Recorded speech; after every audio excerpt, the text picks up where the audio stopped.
Welcome to the One Shot Test Kitchen. Today's episode, Cyberpunk RED.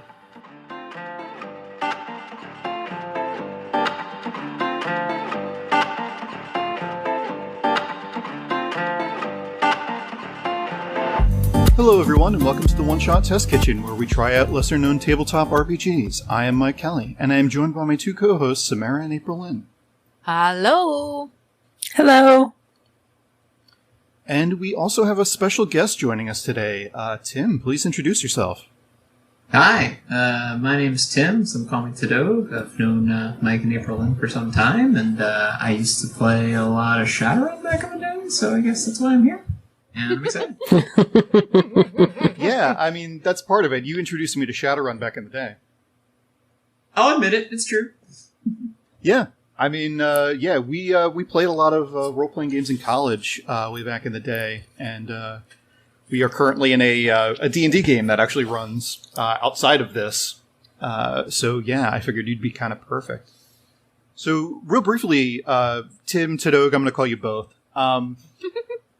So what is your history with role-playing games? Like, what have you played? What's your favorite systems? That kind of thing.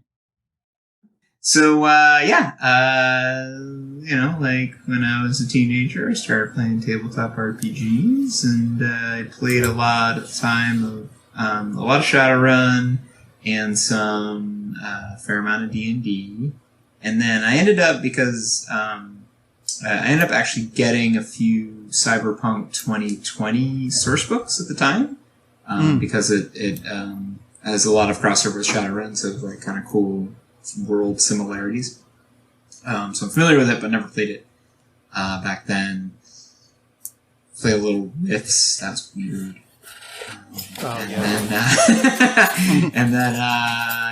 And those have kind of been the main ones. And, I don't think there are a whole lot of like a few other like one-offs here and there kind of things. But. Yeah, I mean, we played Mage a little bit in college. Oh yeah, some White Wolf stuff, but yeah, a lot of the big systems. That sounds good. Like, yeah, I definitely wanted to have you on because I knew you were into Shadowrun and Cyberpunk in general. So I think you would really enjoy this. So, as alluded to, we're going to be playing Cyberpunk RED today. And Cyberpunk RED is actually the latest version of Cyberpunk 2020. And it takes place actually 20 to 25 years after the setting of Cyberpunk 2020. It is also the system that's going to be used in the upcoming video game Cyberpunk 2077, which was supposed to be out shortly after this episode, but has now been delayed as of this morning, 3 or 4 weeks. So, all right. So, we are actually playing Cyberpunk RED, and actually the Cyberpunk RED Jumpstart Kit, which has been out for a while. This isn't the full version of Cyberpunk RED, which will be out later this year. They hit some delays. But there is enough here to play a game, and we're going to dive into the system and see what we can do with it. So, Cyberpunk RED, as you might expect, is set in a dystopian future where corporations dominate society, and technology has become so omnipresent that it's like that metal and machines are grafted into your very body. So the folks that everyone's going to play today have embraced technology after the techno shock, which is when technology has surpassed like basic people's ability to understand it. So people have chromed up their bodies and look good while doing it. So what are you guys expecting from Cyberpunk RED? Samara, let's start with you. I am expecting to not have a grasp on the rule set, but be ready for anything. Looking at the character sheet, it seems very, straightforward in terms of what you would expect from like a Roll20 system, or like a 20-sided dice system. It's got a lot of those basic stats, so I think that should be pretty easy. And I'm expecting to, I'm going to be playing an archetype that I think, all the millions of fans that we have on this podcast will really appreciate because I've done so much singing on previous episodes. So I'm really just going to channel that and take it to a new level. So I'm expecting people to be awed pretty much by my skills that I'm going to be bringing to this crazy world. I also feel like it's not very dystopian. Like you were describing the world taken over by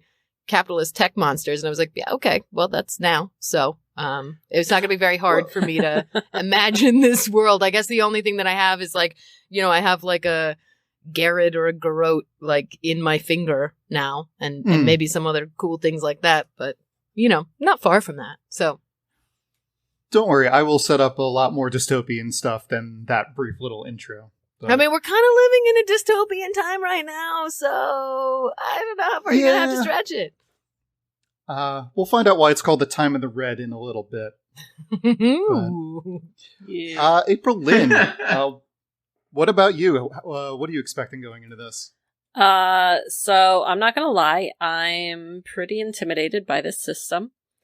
I like cyberpunk stories, Blade Runner and whatnot, and Cryptomancer, but I'm not usually playing in one.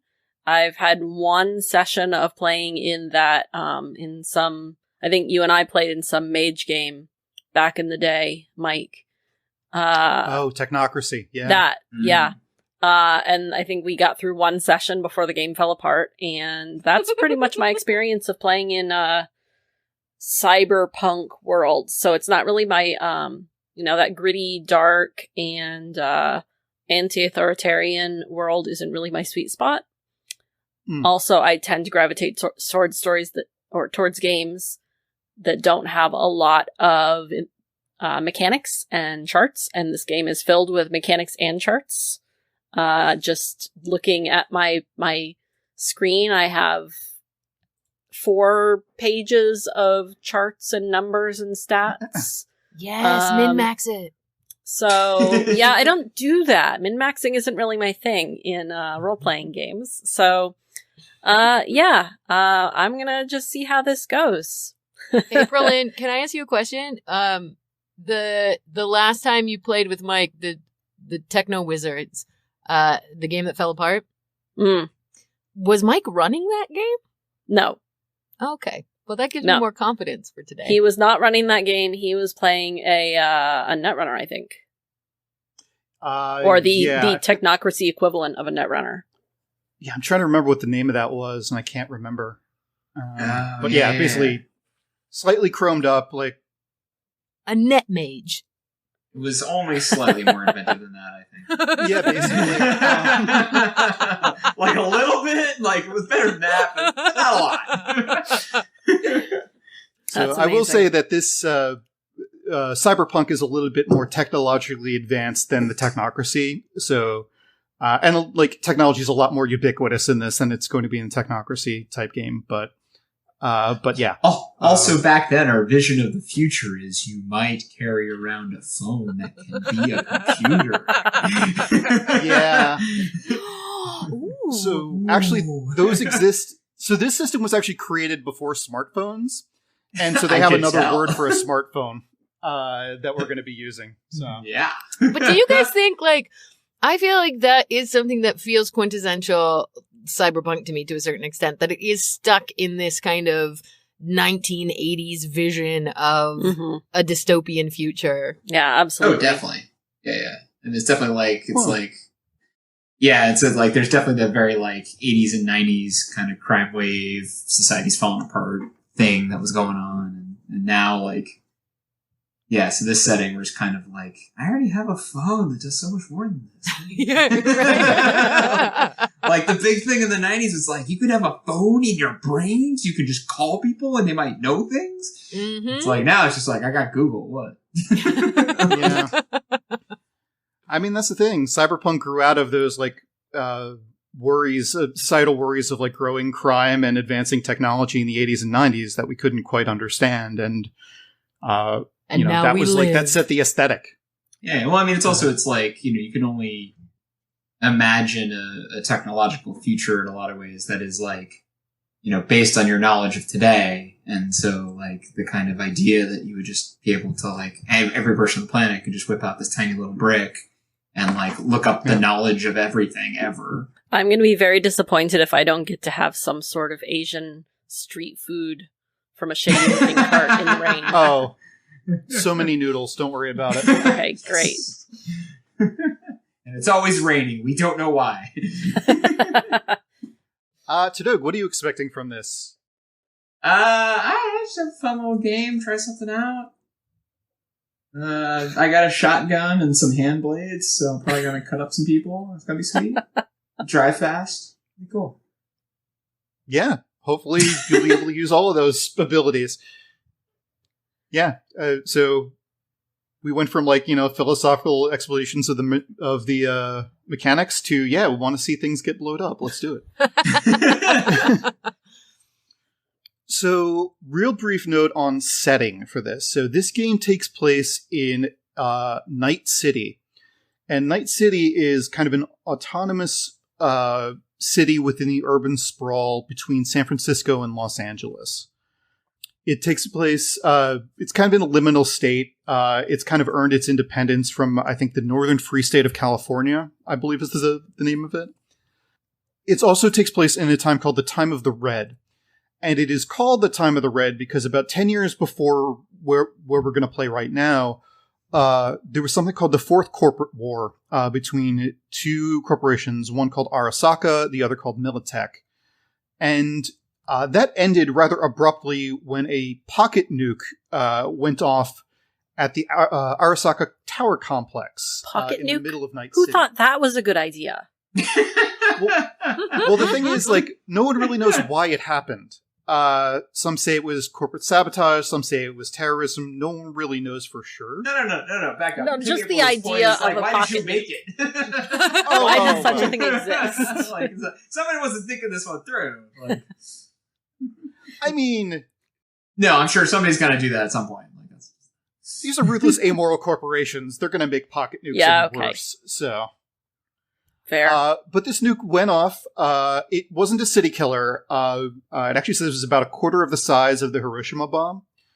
But it was enough to level those towers, a good chunk of the city, and actually kick up enough dust and haze that the skies are red. For the first couple of years, it was constantly under this haze. This haze has lessened over the years, but it is still visible. And the sunsets and sunrises are like fire.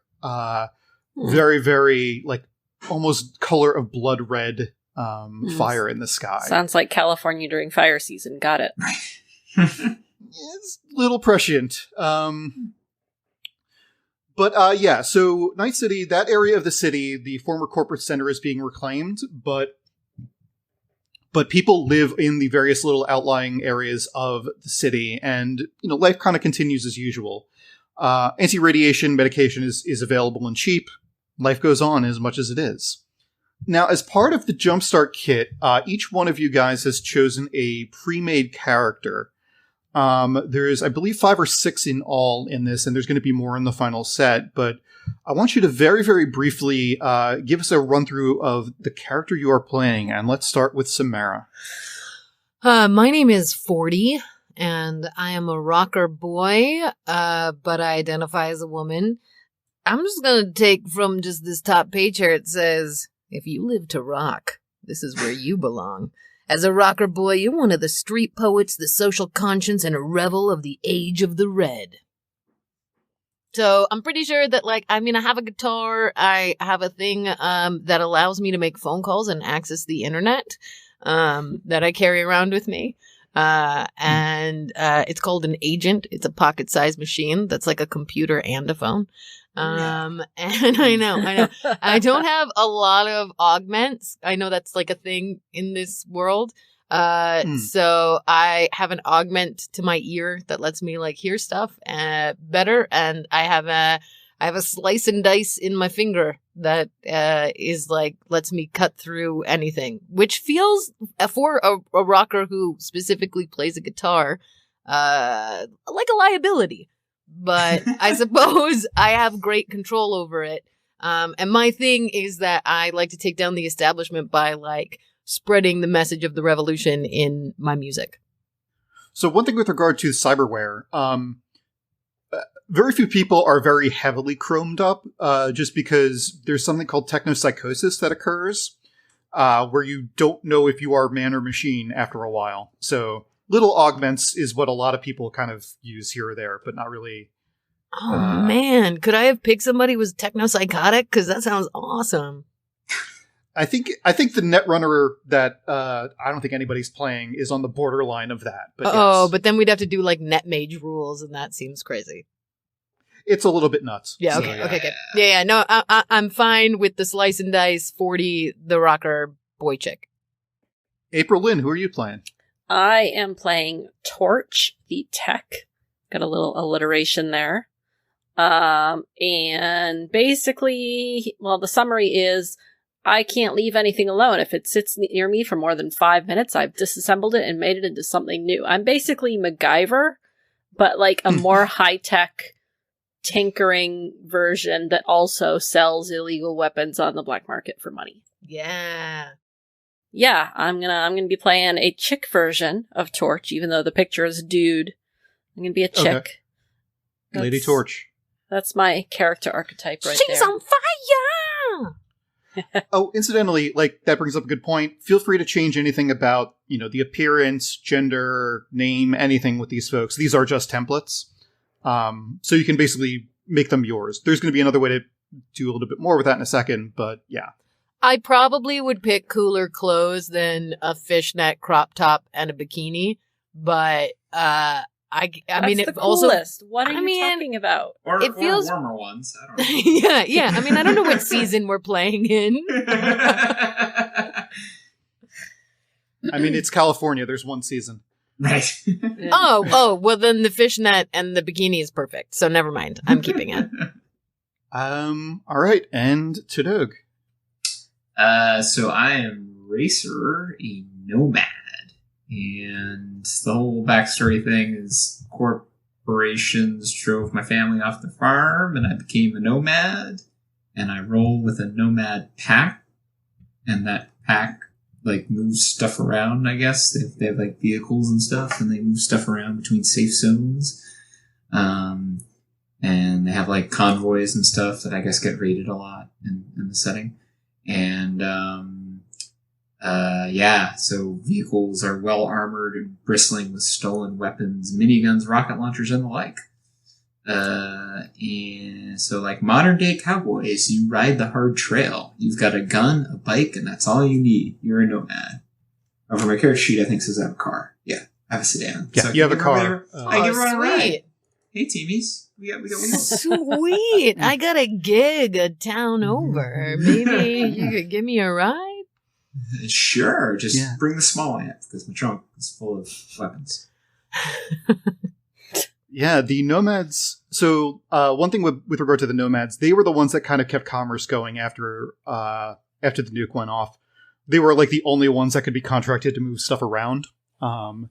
And they're not quite Mad Max, but they're like, that kind of flavor definitely to them.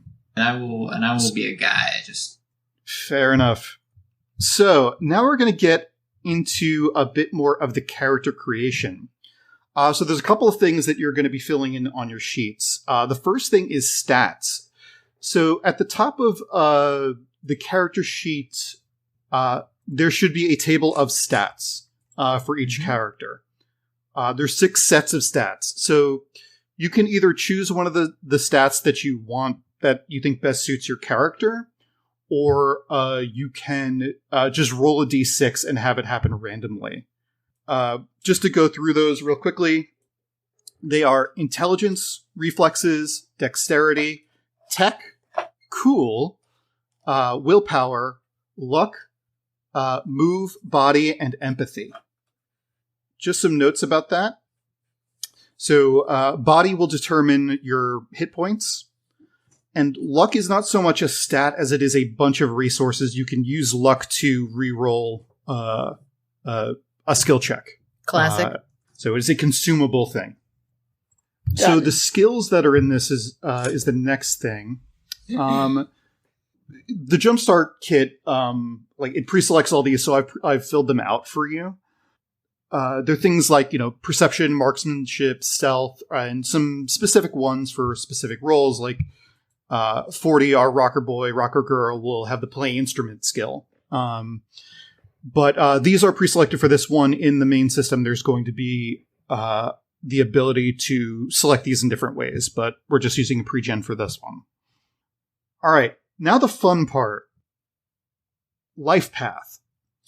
So life path is kind of a way of determining a backstory for your character.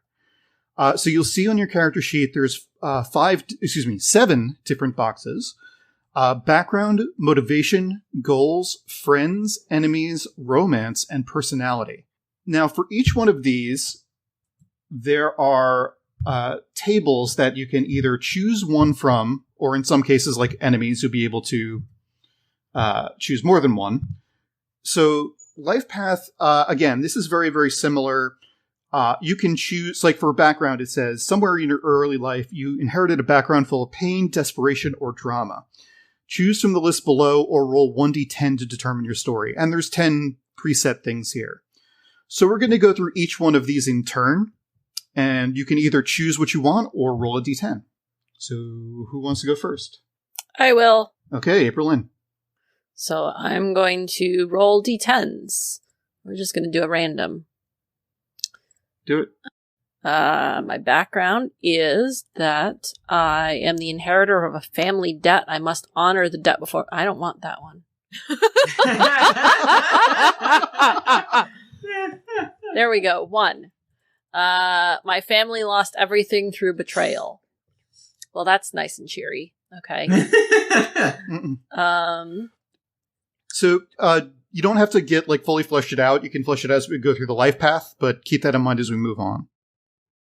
So, April Lynn, you're rolling motivation? I just rolled motivation, and I got knowledge. Knowledge is my motivation. That makes a lot of sense for a tech. Mm-hmm.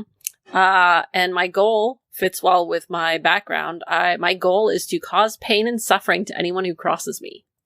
I don't really know how that goes with a goal of, or a motivation of knowledge, but okay. Don't want anybody hurting your toys. Got a 7. What's my background? All right. Your family is involved in a long-term conspiracy, organization, or association such as a crime family or revolutionary group. Great. Love it. That's your background. Great. What's the next thing I'm rolling on? Your motivation. All right. Give me some passionate drive. 2. Your motivation is honor. Yeah. Oh. Okay. What's the next one? Goals. Ooh. 10. Become feared and respected. Yes, crime family boss. Family, yes, I'm into this. All right. And now my new album, Balance of Fear and Respect. First, I honor my family. I'm here to respect my family and where we come from. But also buy my album. Swipe up to subscribe. I love my fans. And I'll kill you if you don't. And I'll kill you if you don't fucking respect me. That scans. Tadok. All right. First one is a 3. My family was exiled or otherwise driven from their original home nation/corporation, which actually totally fits with the description that was already given. So yeah, fits for the nomads. All right. And then second die roll, number 8, power. Give it to me. That's my motivation. Mm-hmm. And I also wish to become feared and respected. Oh, we have a nice happy bunch. All right. Birds of a feather. All right. We're just gonna go intimidating people, I guess. So. fuck yeah. All right. So there's 4 more elements of the life path. So we're gonna go through those now. What's your goal is also feared and respected. What's your motivation? Power. Oh. So friends. Friends is a little bit different. You looked out and made a new friend, a rare occurrence in the cyberpunk world. Roll 1d10 and subtract 7 to see how many friends you have. So I'm going to say minimum 1, and also you guys are maybe not friends, but you guys all know each other and you run together, so We fair and respect each other. So I have one friend. We all I have rolled one a friend. -4! three. Oh, wait, 1. Yeah. That's an insane So, system. yeah. Roll a d10 and subtract 7? Hey, man. You have a 70% chance of 0 or fewer. All right. What does a negative friend look like? I mean, it doesn't actually say what to do when it's negative. So maybe you have none. Maybe you're a loner. Maybe they're enemies. Yeah, maybe they're enemies. But there's a separate roll for enemies. Oh. Let me guess. 1d10 plus 7. 1d10 minus 5. So you have no chance of getting enemies. Samara, roll for friends. I mean, That's a phrase. I mean, I rolled a 3 and got a -4. So do I just roll? It's my minimum of one friend. Yeah, let's do minimum of one friend because I don't like the idea of you guys not having friends. Some Okay, so now- dystopian game master, you know. Well, you know. Okay, so now I'm gonna roll to see what my one friend is like for me, and my one friend is a former lover. Yeah. I Ooh can la see la. that. Yeah, great, into it. Fears and respects. Yeah, well, that's why we didn't really work out. He didn't fear me enough. He really respected me, but didn't fear me. That's why we couldn't make the romance work. April Lynn, roll for your friend. I did, and my friend is a teacher or a mentor. Okay. So I'm going to assume it's somebody who taught me all I know about tinkering. That makes a lot of sense. An old grizzled tech or something. Also a former lover. Wait, can we just to tighten this up? Can Racer and 40 be their one friend and former lovers of each other? I mean, if that's so you guys want to roll with it, I'm okay with it. I see some good drama on the way. Oh, man. Yeah. All I right. like it. Basically, we were too busy outdoing each other and Yeah. respect This each other was- ourselves. this Basically, we were brought together by the need to be feared and respected, but also driven apart. Absolutely. It was like a war of egos. Oh, so good. All right. Enemies. So now everyone roll a d10 and subtract 5 to see how many enemies you have. Oh boy. I have 4 enemies. Wow. Oh, I got a lot of enemies. Your last tour was real popular, huh? Yeah. All right. So April, and you have one enemy, and it is a relative. Let's say that it is my older sister, who is the VP of some major corporation. She's a corp. Yeah. I can't stand it. Partner or coworker. So this would be like, my former. I guess it would be another member of my pack, basically, who Yeah. would typically or was riding shotgun when we would be driving around in convoys and caravans, but for some reason we now hate each other, and I'll figure that out later. Probably because you were hanging out with that bitch 40 for so long. She makes enemies wherever she goes. And then she couldn't take it anymore. All right, Speaking of that bitch 40, let's see what 4 enemies she has. All right, so my first enemy is my Uncle Joey. Uncle Joey is a fucking bastard, and he left a bunch of terrible reviews on my albums, and fucked up a gig I had once. Hate that guy. My other enemy is a partner and coworker, and that's Stacy, who used to be a backup singer. And she kept on trying to go over me with she tried to steal the stage, which we know that's not it. And she certainly didn't fear or respect me, which was really obvious. And then my third enemy is my ex-lover, Jared, because with a name like Jared, how could you not hate that guy? I didn't realize, because like my family is involved, in sort of like, underhanded revolutionary crime shit. And I didn't realize he is like a big shill kind of for Corporacon Incorporated. So that was not cool. And then also I made a fourth enemy with an old drummer of mine named Frank.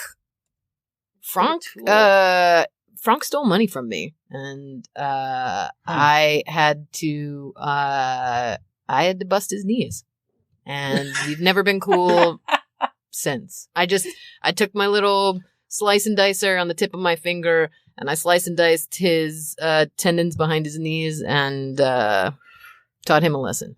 Always the drummers, man. It's always the fucking drummers. I mean, he doesn't need to stand to play, so I guess. It's true. That's true, actually. No kick pedals. Listen, I'm nothing if not merciful in my hatred and revenge. All right. So the next life path is romance. And of course, because it's cyberpunk, a tragic love affair. Because if we're all happy, it wouldn't be cyberpunk now, would it? So choose or roll a 1d10. Who wants to go first? Oh, I'll go. I was madly in love with this woman named Erin, and Stacy fucking came in and cut me out of the action one time, and that just made things even worse between me and Stacy. So a rival cut me out of the action. So my enemy, I'm gonna give my enemy a name. His name is Duster, and I might have left him behind on a mission. We had to like get out of Dodge real quick, and kind of like drove away before he might have been in the car. So he swore to avenge that betrayal forever. I also left behind my lover at the time because it seemed real dangerous, and it pains me this day because I did like her. Unlike Duster, who, whatever. And April Lynn. Yeah, so mine's real dark. My lover committed suicide, and I'm going to figure that out as we go because I can't think of a good backstory for that right now. Yeah, that's a little dark. If you want to change that, you can definitely feel free to. Yeah, I considered playing with it, but it's going to be hard to do. So let's just re-roll that and get my lover was killed in a fight. Oh, that's so much better. We're going to go with some West Side Story type crap here. Oh yeah. So what am I again? I'm a tech. I don't know. We're going to say that I fell in love with one of those corporate goons, and despite my best intentions, and during a mission that I was running, they got caught in the crossfire, and people didn't recognize which side they were on, and yeah, that was that. This is a grim part of the life path here. I mean, it is cyberpunk. No, totally, but like, it's grimmer than I expected. I mean, you just like just to point out, number 3 is it just didn't work out. So, like, Yeah.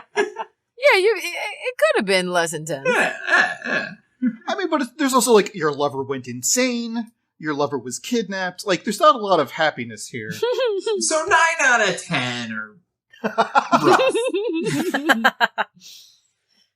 But that 10% is fine. Alrighty, let's move on to the last one, personality. So what is your basic personality like? Choose or roll 1d10. Moody, rash, and headstrong. I can't open the thing again. What's 10? 10 is friendly and outgoing. Oh, I told myself I wasn't going to be a friendly, outgoing person this go around because I feel like I'm always that asshole every time we play. Well, Let's see what April Lynn gets. I wasn't going to roll for it, but now. Oh, well, pick. What were you going to pick?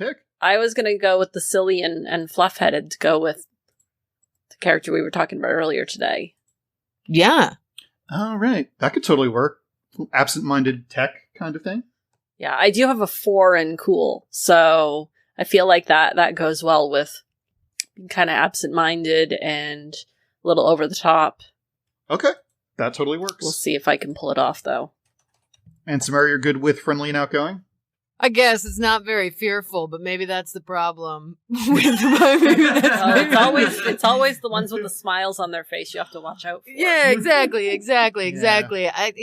I'm nice to your face, but wrong me and I'll slice your drummer's knees. So now that we have our characters, let's take a quick break before we head into the story proper. We'll be right back.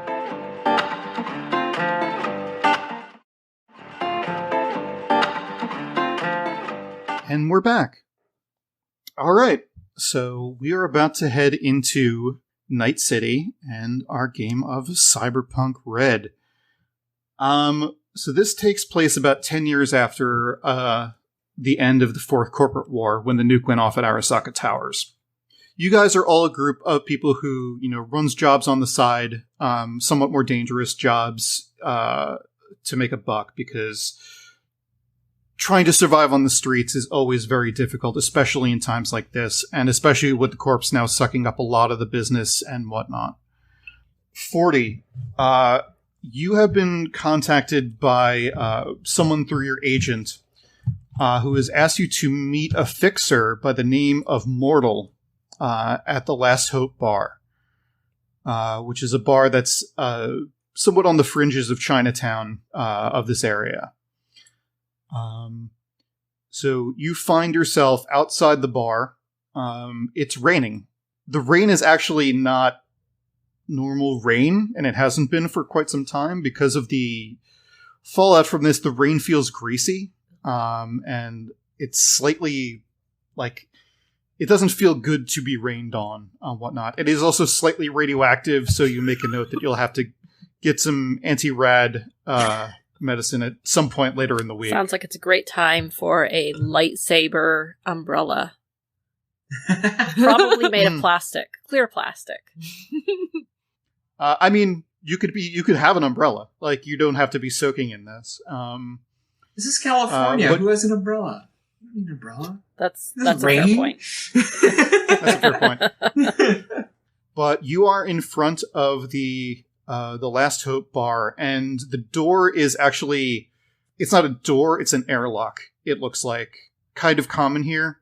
Yeah, you've reached out to your friends, Torch and Racer, that there is a job to be had, and that the fixer wants to meet with you guys tonight at the Last Hope Bar, but you are the first to arrive. Yeah, I'm gonna run inside the airlock. Does the airlock, as I go into it, is there any kind of spray stuff it does on me, or it's just an airlock door? So it as you get in, there is an actual it almost looks like a decontamination thing. As you walk in, you do get sprayed, and it kind of washes the rain off of you. Can I strike a cool rocker pose to get some? I want to make sure that people know 40's in the house, Okay, well, there's no one. This is an enclosed room, so there's another door that leads into the bar proper once you've been decontaminated, so no one can see you while you're getting decontaminated. I mean, somebody's always watching. We're in Cyberpunk land. So that's fair. For the boys on the vids who are watching the security cams, I'm going to give them a little bit of a decontamination show before I walk into the room and gather myself. You do so. Do I need to Nothing seems to happen. Okay. There doesn't seem to be speakers or anything in this. I don't need to roll a cool move to see if I impress anybody spying on me. If anybody's spying on me, that's. No, okay. Not right now. Okay. I don't know how my stats work yet. I'm just diving in. Nope, fair. You strike a pose, and as you strike a pose, you hear the airlock release on the door. A puff of air comes in, and the door swings open into the bar, and you can see into the bar proper. So, have you been to this bar before? Oh, the Last Hope bar. Definitely been here before with Uncle Jamie, who's different. I like him. I don't like Uncle Joey. But Uncle Jamie brought me here once to meet one of his friends, and I got bored real fast. But I think I was just like there for basically like muscle and a little bit of intimidation. But I just kind of remember it as like forgettable. So you walk in, and there's not really much of a bar, like a bar to sit at, but there is an area where there's a woman serving drinks and has a credit reader behind it. Okay, are you armed? I keep a very heavy. I mean, yeah, I feel like I have a very heavy pistol, and I have my slice and dice, which is built into my hand. And I always carry my guitar, and I think I conceal my heavy pistol in my guitar case. As you step through, these kind of like green lasers kind of like go up and down your body. You can see, as you do that, where the woman is mixing drinks, she's got her back to you. Mm-hmm. You see on a little screen next to her an outline that looks like you, except if you were a skeleton. Mm-hmm. I've lost weight. And a very clear outline of the gun in your case. All right. Also coming up, this like ghostly green looking thing. It's good. Let them know I'm packing. I like to be feared and respected. A gun really helps with that sometimes. Yeah. I mean, to be fair, like this is a bar and not the greatest part of town. They expect people to be armed, so it's not really a huge thing for them. So great. But they now know. I'm not fooling anybody. You walk in, and like I said, there's not really a bar proper, but there's a bunch of little tables around. Mm-hmm. They are, sit about 4 to 5 people apiece. It's kind of busy, like, for this time of day, like, a couple small groups and something like that. Very few of them look up to take notice of you. Do I know what my contact looks like? Do I know who I'm looking for? Yeah, so Mortal was described to you as a guy who will be wearing basically a black trench coat and shades, and his left eye is chromed. All right, so quick scan of the losers that are hanging out in this spot. Do I see any kind of Morpheus-looking dudes? No, you do not see any Morpheus-looking dudes here. All right, I'm gonna holler over to the lady that's slinging drinks. Right? She's making drinks I can order from, and she's got a little credit machine. Yeah. And I'm gonna see if she has any. I'm not gonna ask her for hydro because that's for your car. I was looking at my. I was like, can I quickly find? Okay. Hey, can I get some chew over here? And I'm gonna like flip everything would be digitally credited, right? Like basically I want to go sit down at a table, plop my feet up, and like call for some chew from the lady behind the bar. She kind of like checks you out of the corner of her eye. She's like, yeah, I'll be right there. Hold on. She finishes making up 2 drinks, takes them to a table nearby, reads a credit sheet from one of them, and then comes over your way. What are you drinking? Just some of the good chew. The hold on.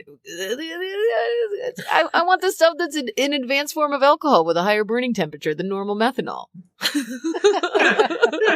Wait, no, that's choose used in vehicle power plants. I don't want chew. I was about to say that's like nitro. Are you just looking over the slang sheet right now? Yes, I was trying to see what the slang for booze was. I'll just take a lager. Also, I love that top. Where'd you get it? She kind of looks at you a little bit strangely, like, I don't know, thrift shop? Something like that? It's nice. The color brings out your eyes. Thanks. She is clearly not used to being talked to by the patrons. You do notice that she's not chromed at all that you can see. She seems all homegrown human. Oh, homegrown human. I like it. It's virginal flesh here. Do you say that? Yeah. She kind of looks at you and says, "Cool your jets. I'll get you your drink. Be right back." And she goes back to the bar. I chuckle, knowing that I've gotten her a little bit off her game. All right. Torch, you are walking down the street trying to find the Last Hope bar. You turn onto the block, but you kind of notice out of the corner of your eye that, like, on the other side of the street between, not between you and the bar, but in plain vision of the bar, there is a booster gang, and that is basically a street gang that have certain kind of augments on it. They don't seem to have noticed you, but they are clearly watching the street looking for something. I would like to avoid their notice and get to where I'm going. So that's going to be a skill check. So roll me stealth. Do you have stealth? No. I have evasion. Okay. No, that's not it. So for a skill, you can still do a skill check you don't have, but what is your education? That is 6. So for skills you don't have, education governs that. It's cultural knowledge. And so you've read about it, about how to avoid notice and stuff like that. So roll me a D10 plus 2. I get a 6. Plus dex, actually, too. Oh, plus dex? Yeah. So the skill check is going to be dex plus 2. Oh, and you add dex a D10 plus to 2. that. So 9 plus a D10. Because my dex is 7. Yeah. Okay. So that was 4 plus 9, so 13. One or two of them kind of glance over in your direction. One of them, like, marks you, like, notes you, but he doesn't seem to have any interest in confronting you at the moment. How are you dressed right now? I am wearing kind of ratty jeans and a t-shirt. Yeah, just kind of casual. I guess a slightly feminine t-shirt, but it's still, it's ratty. It's been worked in. I've been tinkering and fixing things and engineering, so it's got some stains, some holes in it. Are you visibly chromed? Probably. Yeah, if you're a tech, you probably are.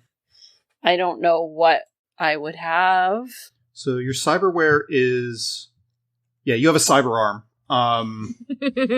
And that's noticeable. Yeah. Oh, a cyber arm with big knucks. Ooh, she's got big nugs. I don't know what big knucks are, but I assume it's like an iron fist. Yeah, breast knuckles, essentially. But you can pop them out and strike with them. But your arm is basically chrome metal looking thing. Okay, well, I might not want to be showing that off as I'm walking down the street if I'm trying to avoid... I don't know why I would have that if my fighting is really abysmal, but... Because my brawling is 2, my melee weapons is 3. Yeah, I guess it gives me extra strength, probably, for when I'm, like, fixing things and need some extra torque. Or maybe you were fixing something and kind of, lopped off part of your arm in the past. Oh, yeah, that fits. Okay, so let's say that I have a jean jacket on too, so it's not quite as noticeable. So as you make your way to the bar, you as you approach the door, you see also it is that airlock looking thing, but you see Racer at the door. Racer, you have just shown up on the scene. You were also told to come here at this time to meet up with the Fixer. And what do you look like right now? Pretty much like my character's supplied sheet. So, like, sort of just wearing my leathers, more or less. Leather jacket, boots, a bunch of, like, gear and sort of, like, utility belt. Because I'm always, like, ready to be on the move. Not carrying the shotgun at the moment. Did you drive in? Yes. Where's your car parked? About a block away around the corner. Oh, that's Okay. good. How's your security system on that? Lethal. Okay. Fair enough. Alrighty. So you two show up at the door, and you notice each other. You know each other. You've run together, so. Hey, Torch. Hey, Racer, how's it going? Sucks. It's raining. What do you think? Oh, this? Yeah, it's fine. It'll blow over soon, right? So, you gonna be part of this job? That's why I'm here. Cool. Can chill with that. You guys head in, you encounter the same decontamination stuff. You head in and you see 40 feet up at a table nearby, drinking a beer, just kind of looking very opulent in a weird kind of way. What up? Head on over. Yeah, I give him a real cool head nod. So, Racer, I want you to make me a perception check. 26, Jesus Christ. Yeah! Yeah, you definitely notice. You perceive the crap out of whatever it is. So there's a couple things you notice. So actually real quick, are you, both you and, Torch, are you carrying? I've got... you don't have your shotgun, do you have your pistol? Yeah, I have my pistol. I've got, like, And a pocket knife. I mean, I've got all these weapons, And so some I guess big I nuts. probably have a pistol too, but I'm not very good with it, so... Yeah, and I've got the big knucks. Okay, so you see the same thing, you get scanned by the lasers and it also pops up on that screen. You notice a couple things about the layout of this bar. You notice that all the tables are kind of far away from each other. Like almost as if it were designed in such a way to make sure you couldn't overhear each other at other tables. And from that, you kind of deduce that this is kind of a seedy place. This is a place where business gets done. You notice that there's a couple of people that seem to be waiting for something, but there is a group of 4 people in the corner that appear to be another group of 2. They appear to be pro runners. You could see very visibly they're packing, and one dude actually has a monokatana on his back. Monokatana is basically a monofilament blade. They check you, and Torch as they come in as if they not quite recognize you, but like almost like they've been expecting you in a weird kind of way. But that's about it. They don't make a move. Cool. Hey, 40. What's up? Hey there, it's been a minute. How you been? Yeah, you're not having your drink of choice? Isn't that why you're named 40? That's all you drink? Yeah, well, this that place... was so funny. This place has a limited selection. They only have, like, weird... They call them craft brews, but they're not. They're definitely, like, crafted in their fucking basement. I mean, you could try this lager, but it's definitely... I don't know what it is. And, yeah, they're definitely not packing 40s. It's sad for all of us, but you gotta make do. So, why did you bring us to this place? Well... we got these, like, pro runners over there kind of looking over the place. It's the guy with the big sword. And all these folks kind of watching us. I'm not getting a good feel. Oh, come on, bud. You intimidated by someone else? I feel like you see pro runners around. It means that we're in the right spot. It means that, like, we're going to get a good hustle out of this. Or that they're coming for us. Do you trust this guy? When have you ever been scared of it? Come at me, bro. I don't care. Do I look like I'm scared?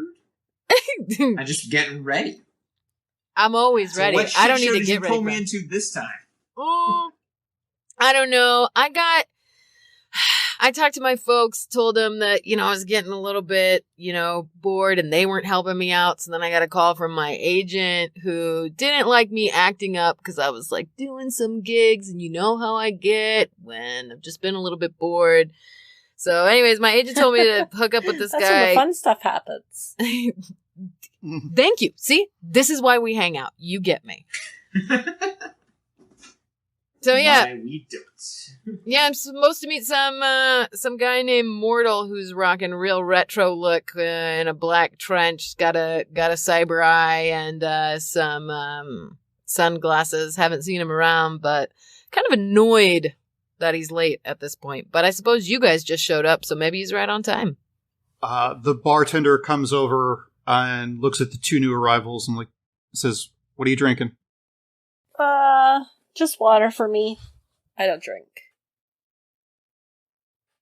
Got to keep you about your wits. All right. You know, it's shaky hands. You can't get the shaky hands.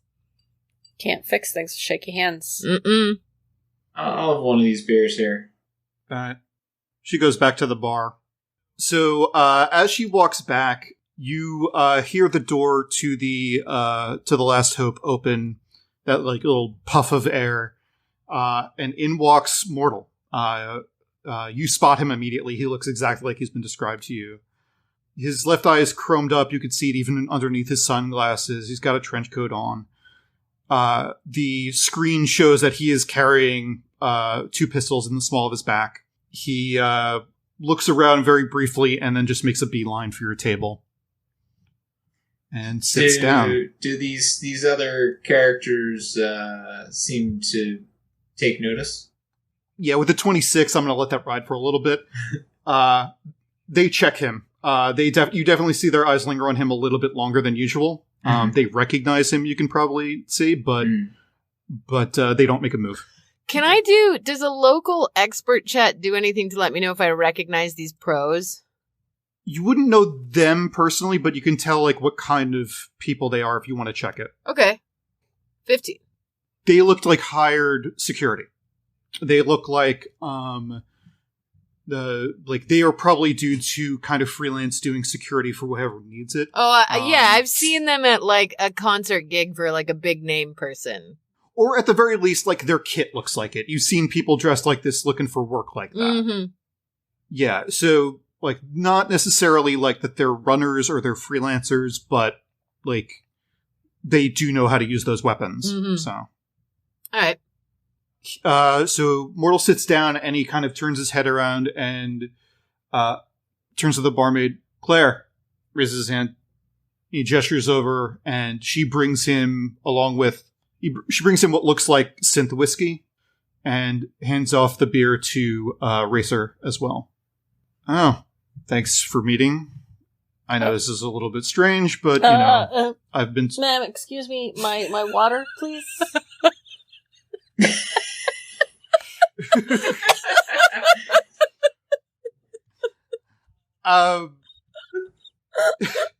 She kind of looks over like she had like completely forgotten that. She looks a little bit confused, but then she takes a cup, puts it in like under a little nozzle, fills it with water, walks over and puts it down next to you. Thank you, and I give her my most pleasant smile. She's kind of side-eyeing you with this, like this is a simpleton she's dealing with right now, kind of thing. So Mortal kind of watches all this, and he's like, so I've heard you guys were a decent running group, and I have a job for you, if you're interested. Yeah, I'm very interested. What are we talking about? He kind of checks around a little bit, leans in, so he can't be heard. So the deal is this, some cargo that I need you guys to grab for me. Tomorrow, at about 7 p.m., there's going to be a car that leaves from Night City en route to one of the compounds up in the hills. It's going to be carrying the cargo. It's going to be lightly defended. What I need you guys to do is there's a spot where just after it leaves Night City territory and before it hits Nomad territory, where you can jack it. You need to take it, take the car, it's a van, but hijack the van, destroy any tracking device on it, and drive it back to the city. Deliver the cargo and the car that way. Your cut's going to be 30% of the take. What's the cargo? I can't really say what that is, but I can tell you this much. It is not toxic, it is not dangerous, but it is fragile. Is it living? No. What's the expected take? It's several crates of a thing. Yeah, what's the expected take? Everything comes together. He's kind of like hanging his head. 25K, of which you guys will get 30%. Who owns this van? Who we taking from? That's not important. I will say that it will be defended. It's probably going to have 1 or 2 security folks. Deal with them how you want. And we delivering this to you, or who's the client that's receiving this? You're going to take it back to a warehouse here in the city. I will be there. But we don't know whose hands this is going into. No. You can't tell us anything about the master that we're ultimately serving? No. All right. 50%. Listen, Chumba. You think I'm gonna take a fucking bullet for 2,500 credits? You're crazy. 25 goes a long way. This is a milk run, man. Says you. Yeah, but see, my friend Mortal, the stakes are kind of high here, because we're going to be crossing over into nomad territory, which could be difficult for my friend Racer over here, and could be crossing some, friends of his. If I don't know who we're delivering to, I could upset my family, and my family. I can't go against them, so either you give us a little bit more information, or you give us a bigger cut. Can I, persuade him? I was about to say, both of you make a persuasion check. I think the red number means it's bad. Yeah, red is a critical fail. All right. Okay, so the way this is going to play out is that Mortal kind of blocks out Racer and is now just negotiating with 40. Says I can't do 50. I could maybe bump you up to 35. I glance over at Racer. Shit. Try to get his input on this. 35? You just don't want to pay us. Just being a cheap son bitch. I'm paying you as much as I can, while I gotta make a little, man. Make a little? You're making 50%. What are you talking about? It's not all going to me. Probably find some more expensive cargo then. There's nothing else you could tell us about the cargo, about who the cargo's being delivered to, about... That's it? That's all you're giving us? My clients like their privacy. Well, Mortal, I'm just going to tell you this thing. If you're leading us into a situation where we're ultimately serving those core packs, and me, as a representative of my family, is doing business like that, it's not me you're going to have to deal with. It's going to be my family, and that's going to be tricky. And if we go out there and we somehow wrong some of Racer's nomad friends, then it's going to be Racer's nomad peeps you're going to have to answer to. So I'm just saying, you sure you don't want to tell us anything more or give us some more money to do this deal? This is small enough that it shouldn't incur the attention of the nomads out there. It's an easy strike. Well, let's hope you're not wrong, my friend. Do you have wheels? Yeah, we got wheels. Come on, his name's Racer. Had to ask. You think I'm gonna take the subway to pick this thing up? Mortal, do you not do your homework? Come on, what kind of guy are we doing business with here? I do my homework. So are you guys in? What do you think, Torch? Sure, why not? It'll be fun. This is the danger with Torch. Torch will do anything, man. Torch is crazy. Torch I'm not doing seems anything nice. else right Torch now. seems nice, but Torch is down for anything. This is the danger with Torch. She'll jump in. I mean, I'm not really a big fan of those corp jerks, but yeah, I'll just, if he's not telling us that I don't know what I don't know, so yeah, let's do it. What have we got to lose, right? I mean, our reputation, we've got so many our lives, but you know what? This is Night City, man. So let's do it. What you got, Mortal? What else we need to know? Send us the stats to my agent. All right. He looks over at Racer. We good? Fine. Good. That's about as good as you're gonna get from Racer. I don't usually do this, but I do gotta say, he looks over at Racer again.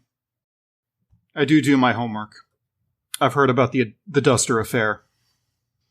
Do you react? I do a... When we were dating, Racer would talk about the Duster thing a lot, so I just lean back. I'm like, I have no intention of using this, but someone in my position, I do like to know who I'm working with. You think you know about the Duster affair. I know enough. Yeah. Well, remember that. That's all I'm saying. All right. Details will come. I'll send it 40 to your agent tomorrow morning once we got the details going. 1 van, 2 mercs. That should be it. Let's hope that's it. He reaches into his pocket and he drops a credit shit on the table. He's like, your drinks are on me tonight. Hey, Mortal! See? I knew I liked this guy. Of course, I'm just drinking water, but... Cool, so we got another, 10 credits. Great payout, asshole. I think they're actually called Eurobucks. No. Yeah, they are actually. What? Yeah, Come on, Cyberpunk. You can do better. They're Eurobucks, that's right. Oh, no. Do you spend them at Epcot? What is... Shadowrun, it was New Yen. The Japanese corporations are taking over the world. Oh, yeah. So, Mortal gets up, kind of nods to each of you. Then he turns and gestures to the 2 guys that you noticed before sitting in the corner. They get up and they follow him out. I just laugh. I just laugh heartily. Oh, I guess he knew those guys. And under my breath to Razor, I just go what a fucking wuss bag. Bringing his private security down to a bar to make... Oh my god. I don't like the feel of any of this. No, he sucks. Obviously, this is terrible. I'm sorry. You worked with this guy before? No, I haven't. I'm sorry. I told you I was bored. Look, I don't want to fight. I know this is... Oh, okay. Oh, because you're bored. Don't want to get shot at. Wonderful. Cool. That always ends well. Look, you're gonna make enough to replace the leathers in the back seat of that car because I know there are some stains on that back seat from when you spilled all that chew juice. Or No, I wear it as a mark of honor. Okay. Yeah. Okay. Well, look, it's what else were you doing? Okay. You obviously not getting shot at, but yeah, I think 2 minutes. Torch, help me out here. If he is what he says it is, should be easy pickings. I'm game. Quick buck. Quick buck. Hey, man, we'll go spend it on some noodles afterwards. I don't know, there we everything go. off the now menu. You're talking my language. Whatever. We're not. Look, if it looks like we're gonna die, we'll get the fuck out. But that's not gonna happen because no. We're not gonna get killed. We don't get killed. We're not some asshole who walks around with high-end private security into a low-end dive. You always do this. Don't try to convince me. Just freaking... Why won't you just follow me? me? You need to. This always happens. This is our thing. Because always. You never listen and this is to about the time I know. where I remember that they used to date, and I look around awkwardly. So while you guys are yelling, the I'm not yelling. Bartender Claire looks over and goes, "Hey, lovers, keep it fucking down." I couldn't love this guy if you paid me 30% of a shit deal. This is not. I do respect him. I don't fear him, but I respect him. You don't got to prove shit to me. Just shut the fuck up. Okay, well, if we're done here, then I got some tinkering I need to do back at my place before we get started on this thing in the morning. So. Oh, what are you working on? A new transmogriforatron. Oh, damn. That's cool. I'd be down to check that out. Also, I wanted to see if, I could hire you. I need a new amp. But I need it to, work on multiple frequencies. we need to talk, but, I have some ideas, but I'm not so great with the tech stuff. Yeah, just we'll, when we finish up with this whole deal, I will make sure you get your amp. But you gotta be a little bit more prompt with the payment this time. Well, I mean, we could consider. I mean, like you could take, depending on how this gig goes. I'm gonna have some money in pocket, so I could be super prompt. Yeah, sounds good. That is, if we don't get killed. We'll be fine. And if she doesn't, What can go wrong? We've got Racer with us. Okay, Racer. Mr. Don't Grumpy bring up my Pants over spending there will make habits. sure. Okay, you bring up my spending habits. I'm not gonna let you rile me up because you do this every time. No, you do this every time. Just keep it real. You try to press my buttons, and you know what? I'm not gonna let you win this time. I'm gonna stay cool. Because you know what? I'm gonna do it for Claire. Right, Claire? I'm cool. We're cool. She is looking over you and staring daggers at you right now. Yeah, so we good? Are we good? Can I go now? And go back to my toys, please? So I'm gonna get up and I'll hit you up when I have the deeds. Okay. All right. So we're gonna cut to the next morning. What are you guys doing in the meantime, though? I'm gonna work on my random whatever it is side project that I've been working on. So, what have you been working on? Is it like a weapon, or is it just kind of some doodad you found, what is it? Some doodad. You know what it is? It's an old ham radio that I'm fixing. Okay. Making it look Vacuum all tubes, kind of futuristic, adding some mood lighting, some neon. But I mean, you gotta be prepared for worst case scenarios, and hey, this stuff's cool. So you're a prepper, is what you're saying? I mean, at this point, isn't everyone a prepper in Cyberpunk RED? You're not wrong. Racer, what do you do? I guess I'd drive on back to hang with the pack. Okay. I'm envisioning some really, really great, like, chill wave, cyberpunk music playing in your car. With good bass.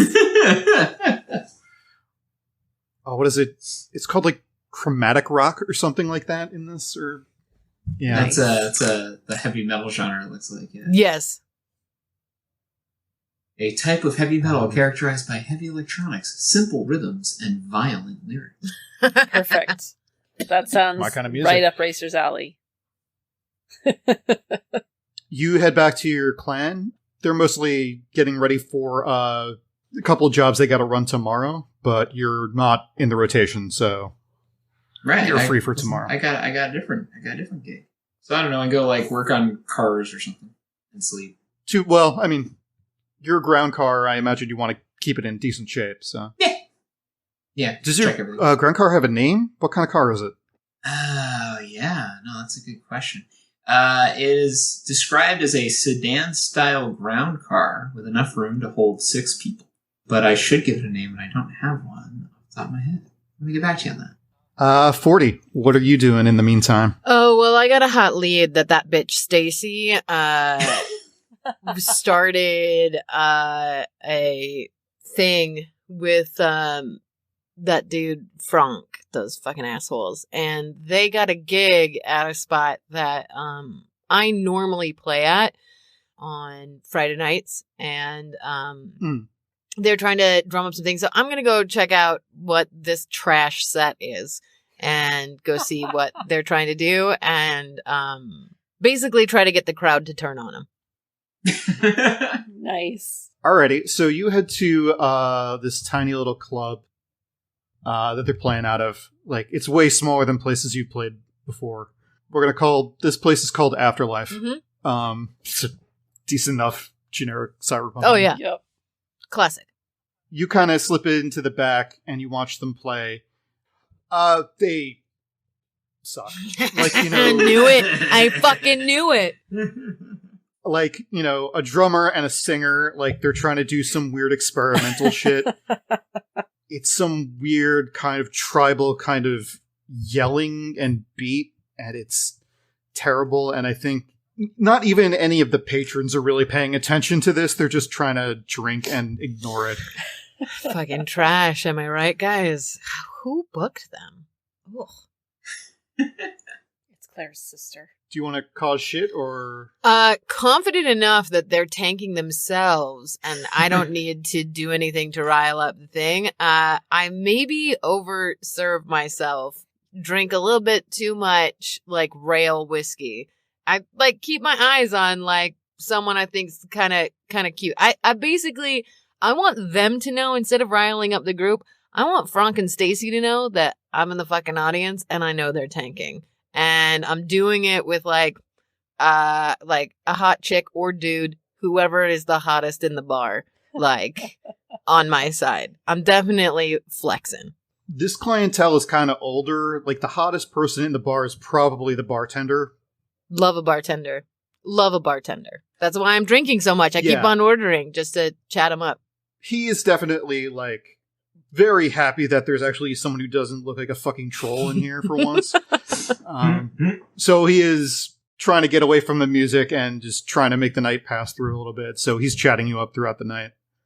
Hey, Daddy. How do you do it? Do they book bands this bad all the time?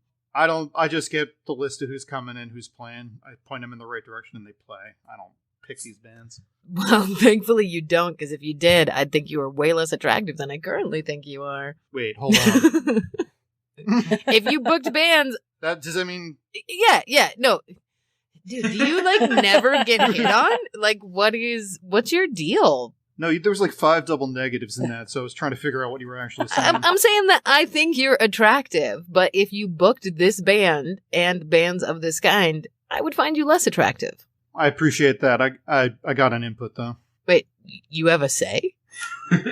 No, input is slang for girlfriend. Oh, gross. When did we adopt this as slang in Cyberpunk?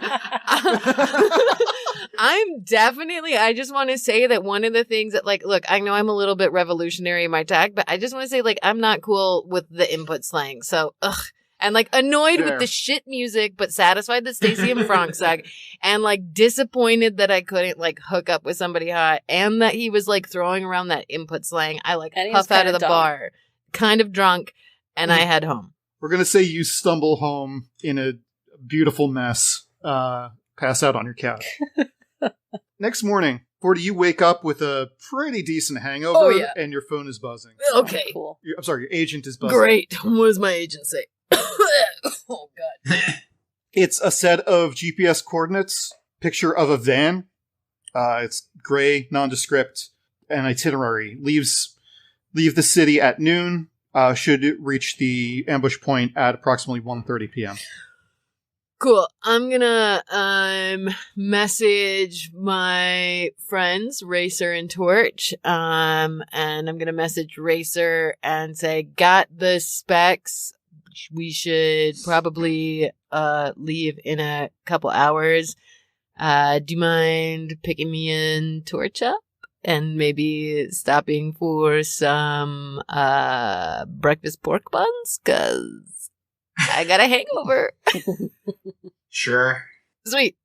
I'm going to message Torch and be like, hi, hope you slept well. Tell me, how is the work on the transmogrifier ham switch radio? Apparently she figured out that I meant ham radio when I said transmogrifier. So, you're like, great. When are we heading out for the thing? Racer's on his way. We're just going to make a quick pit stop before we come and pick you up. Do you want any breakfast pork buns? Yes. With lots of exclamation points. Great. Then we'll pick them up and we'll come get you in an hour or so. Pack your things. It's the day of the raid, y'all. Right. Oh my goodness.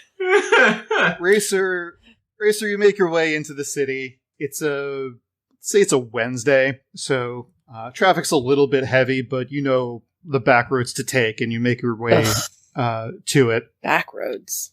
I don't think there are any back roads. Well, you know, little side roads that you can take, alleys and whatnot.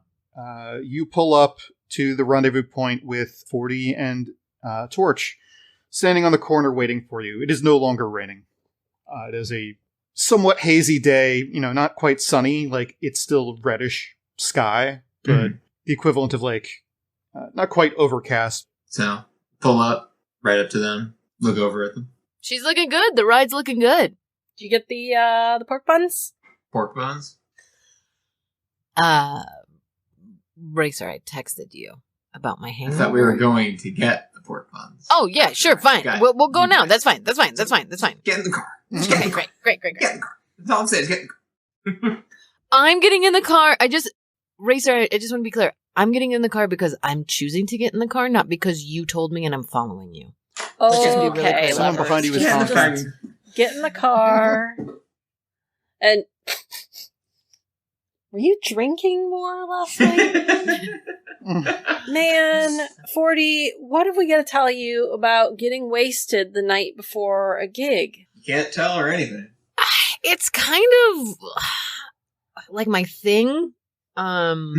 Hey, well, just don't screw it up, okay? I'm not. I feel like I would be worse off if I was stone cold sober. I either need to be a little bit hungover or I need to be a little bit drunk. It's just, look, it's the rocker boy lifestyle, okay? You wouldn't get it. I get it. You hang out with all your tech stuff, but you know, in my world, it's just like a little bit different.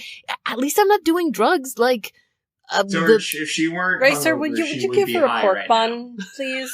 Like, She would be high right now if she weren't hungover. So it's actually kind of this sort of safety precaution. okay. You know, it kind of saves her from having to ever get in touch with her true feelings and stuff like that. Oh, you're gonna bring that up. Just as you say that, you pull up alongside your usual pork bun food cart. All right.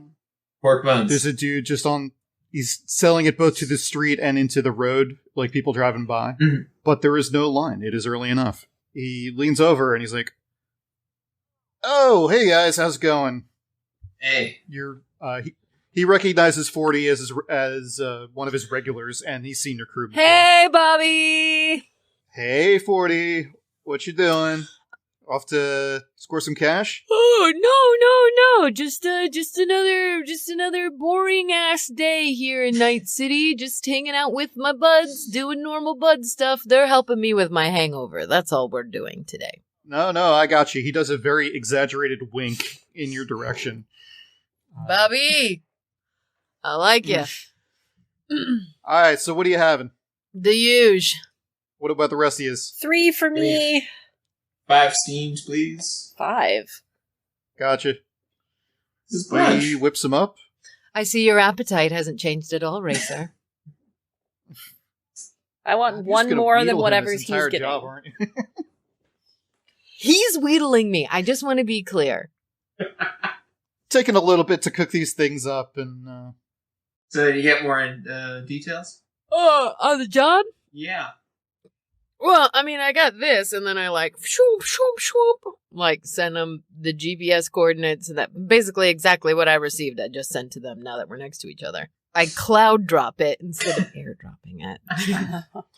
all right. So, Racer, you recognize the spot. It is indeed a spot outside of, it's in like a little bit of a neutral zone. Mm-hmm. You realize you'll probably have 5 miles of runway at most to take this thing out, which seems doable. Mm-hmm. You will be on a little bit of a timer. Unlike a busy road or typically not busy road. Damn near deserted. Cool. Bobby reaches in, drops in a bag of pork buns on your lap, and like, all right, that'll be 25. I got it, guys. I got it. Hollywood over here. I'd like to take care of Bobby. He reaches over and holds up his palm and scans your cred chip. And he's like, all right, have a good one, guys. Don't get killed. Bobby, never do. If I got killed, I wouldn't see your beautiful face again. You flatter me, lady. Bobby. Drive away. So you make your way out. You leave Night City. The lights fall away. You're in the it's not quite scrubland. It's kind of like savanna. Almost like, climate change has kind of pretty much destroyed California. Like, realistically, if we're talking about it. So there's not a lot of greenery out here. There's a lot of, like, dusty stuff. You're describing California now.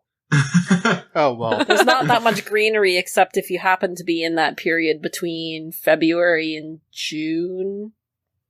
The rest of the time it's pretty dead and brown. Well, I mean, you definitely know that, like, also there's been some effects of the fallout from the Arasaka blast. All the grass is brown. And the skies are red. And the skies are red. Oh, Jesus. That was terrifying. Took me a minute to get that one. I was right there with you. See, this is... Racer, I'm reminded of the times that were good, but I'm also super reminded of the times that were terrible. I guess that's why we've landed on friendship. Like you're singing. I suppose you can call it that. There's also no animals out here. You know that a lot of it has been like hunted to extinction, and then obviously the bomb killed a lot of stuff via radiation. So it is deserted as fuck, as the kids would say. So you drive on for about 30 minutes, and then you exit Night City territory, and you reach the start of what'll basically be the ambush zone. It is a kind of very nondescript stretch of road. The road here is not like it's fallen into disrepair. Like, there's still asphalt here, but it's cracked. There's rocks in the road. Like dust has blown over it. All that kind of stuff. It's being slowly reclaimed, but there is enough to drive on.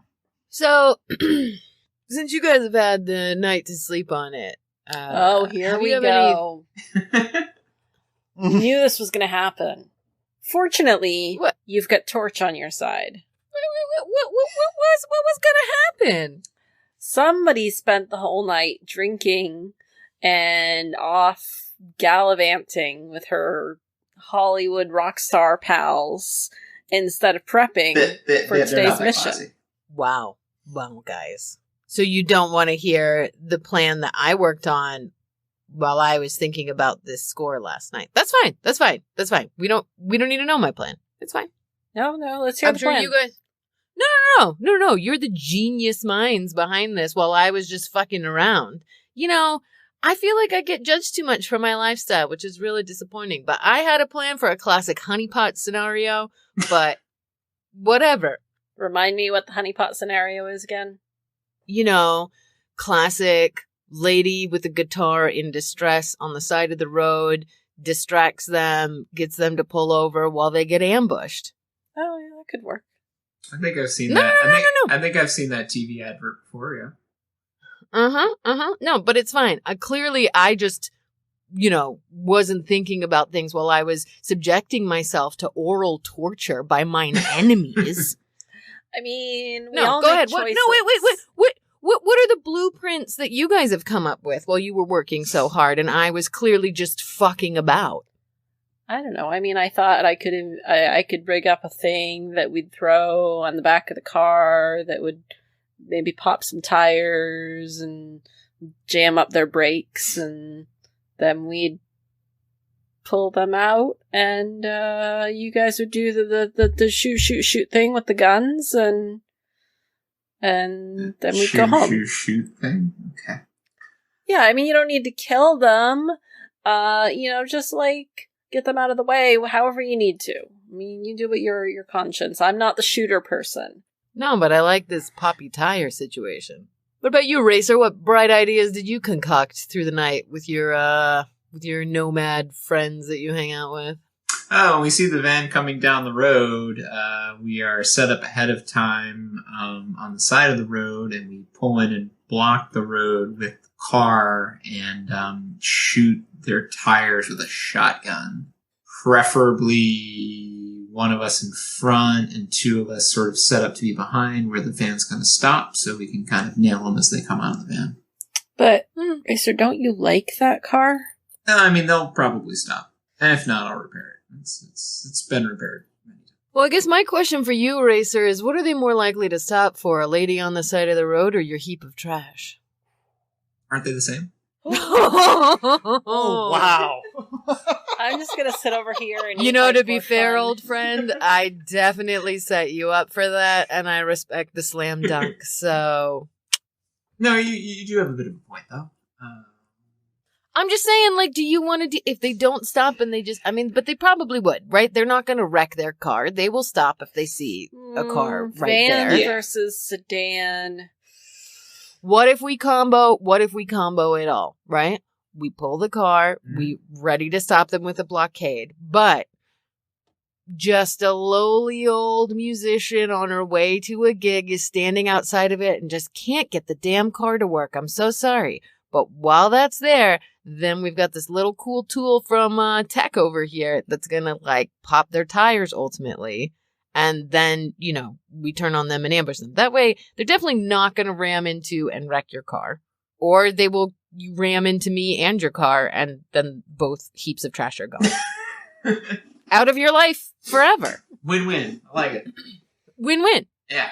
Yeah. No, I think that's good because, let's be honest, when you're out here and you're driving a van that requires a military escort or mercenary escort, you probably don't like to be stopping if you can help it. But if it seems like an innocent setup, then that's better than an obviously aggressive setup. And then we shoot them a lot and take out the tires. Yeah, obviously, then we kill the motherfuckers, pop in the van, and drive off. Yeah, I like it. Yeah. Well, one thing I wanted to mention is this van needs to be drivable at the end of this because they asked you to deliver the van. Yeah, that's right. We probably don't want to shoot the tires. So yeah, we're gonna block the road. So maybe just lock up the brakes. Unless then. you can fix it. Can you fix tires if you pop them? I don't know. Can I? Probably not. Or perhaps torch.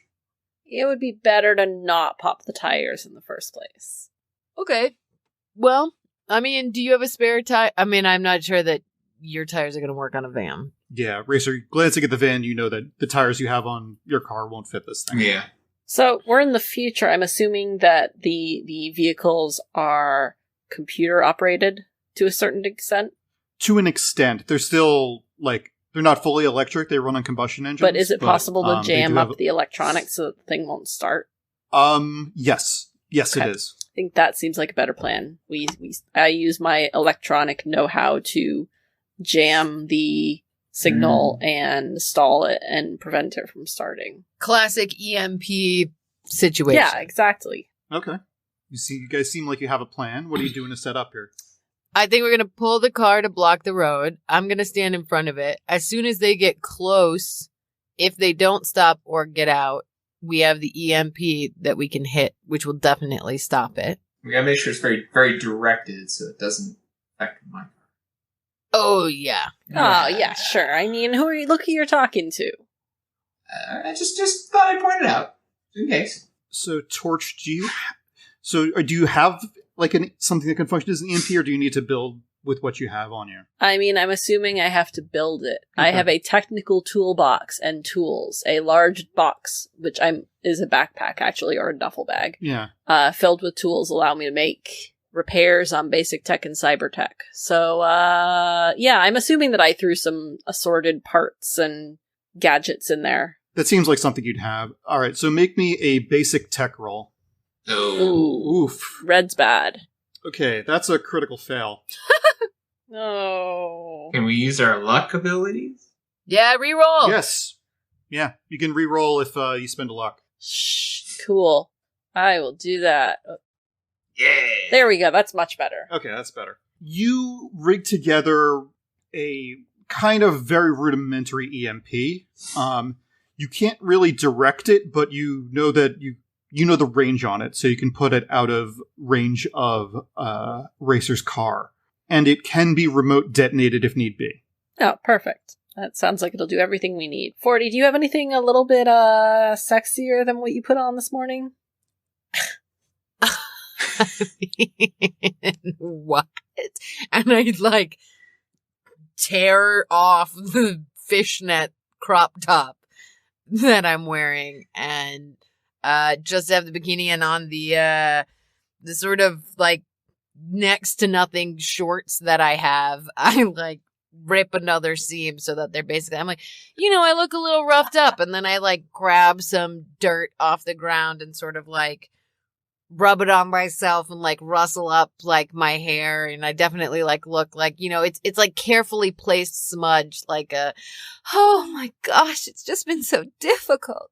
My car broke down and my boyfriend left me after telling me I was fat and ugly, and he told me I was stupid and it was so terrible, and I was just going to play a gig.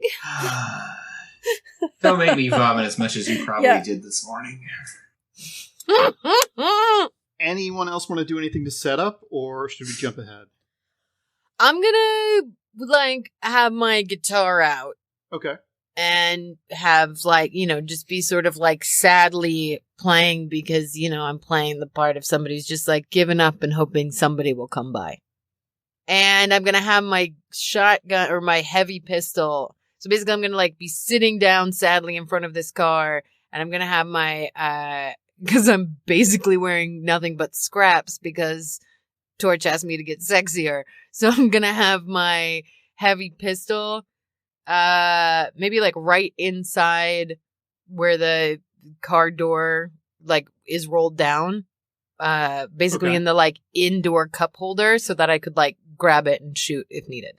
Okay. I will, I guess I'll have my pistol out and accessible. Not out, but accessible, just in case. I would rather not have to use it. I'd rather let these two take care of the shooting. What is the side of the road? Is there any like cover of any kind or any place to hide? Not a tremendous amount. There's like a small rise that maybe you could hide behind if you laid prone. But that's about it. It's pretty flat out here. Mm. Wait, where are we putting the car so that... Are we hiding our car somehow? No, the car is blocking the road. Yeah. Oh. Yeah, we should probably have it block like a lane. If other cars come along that are not our van, they can go around.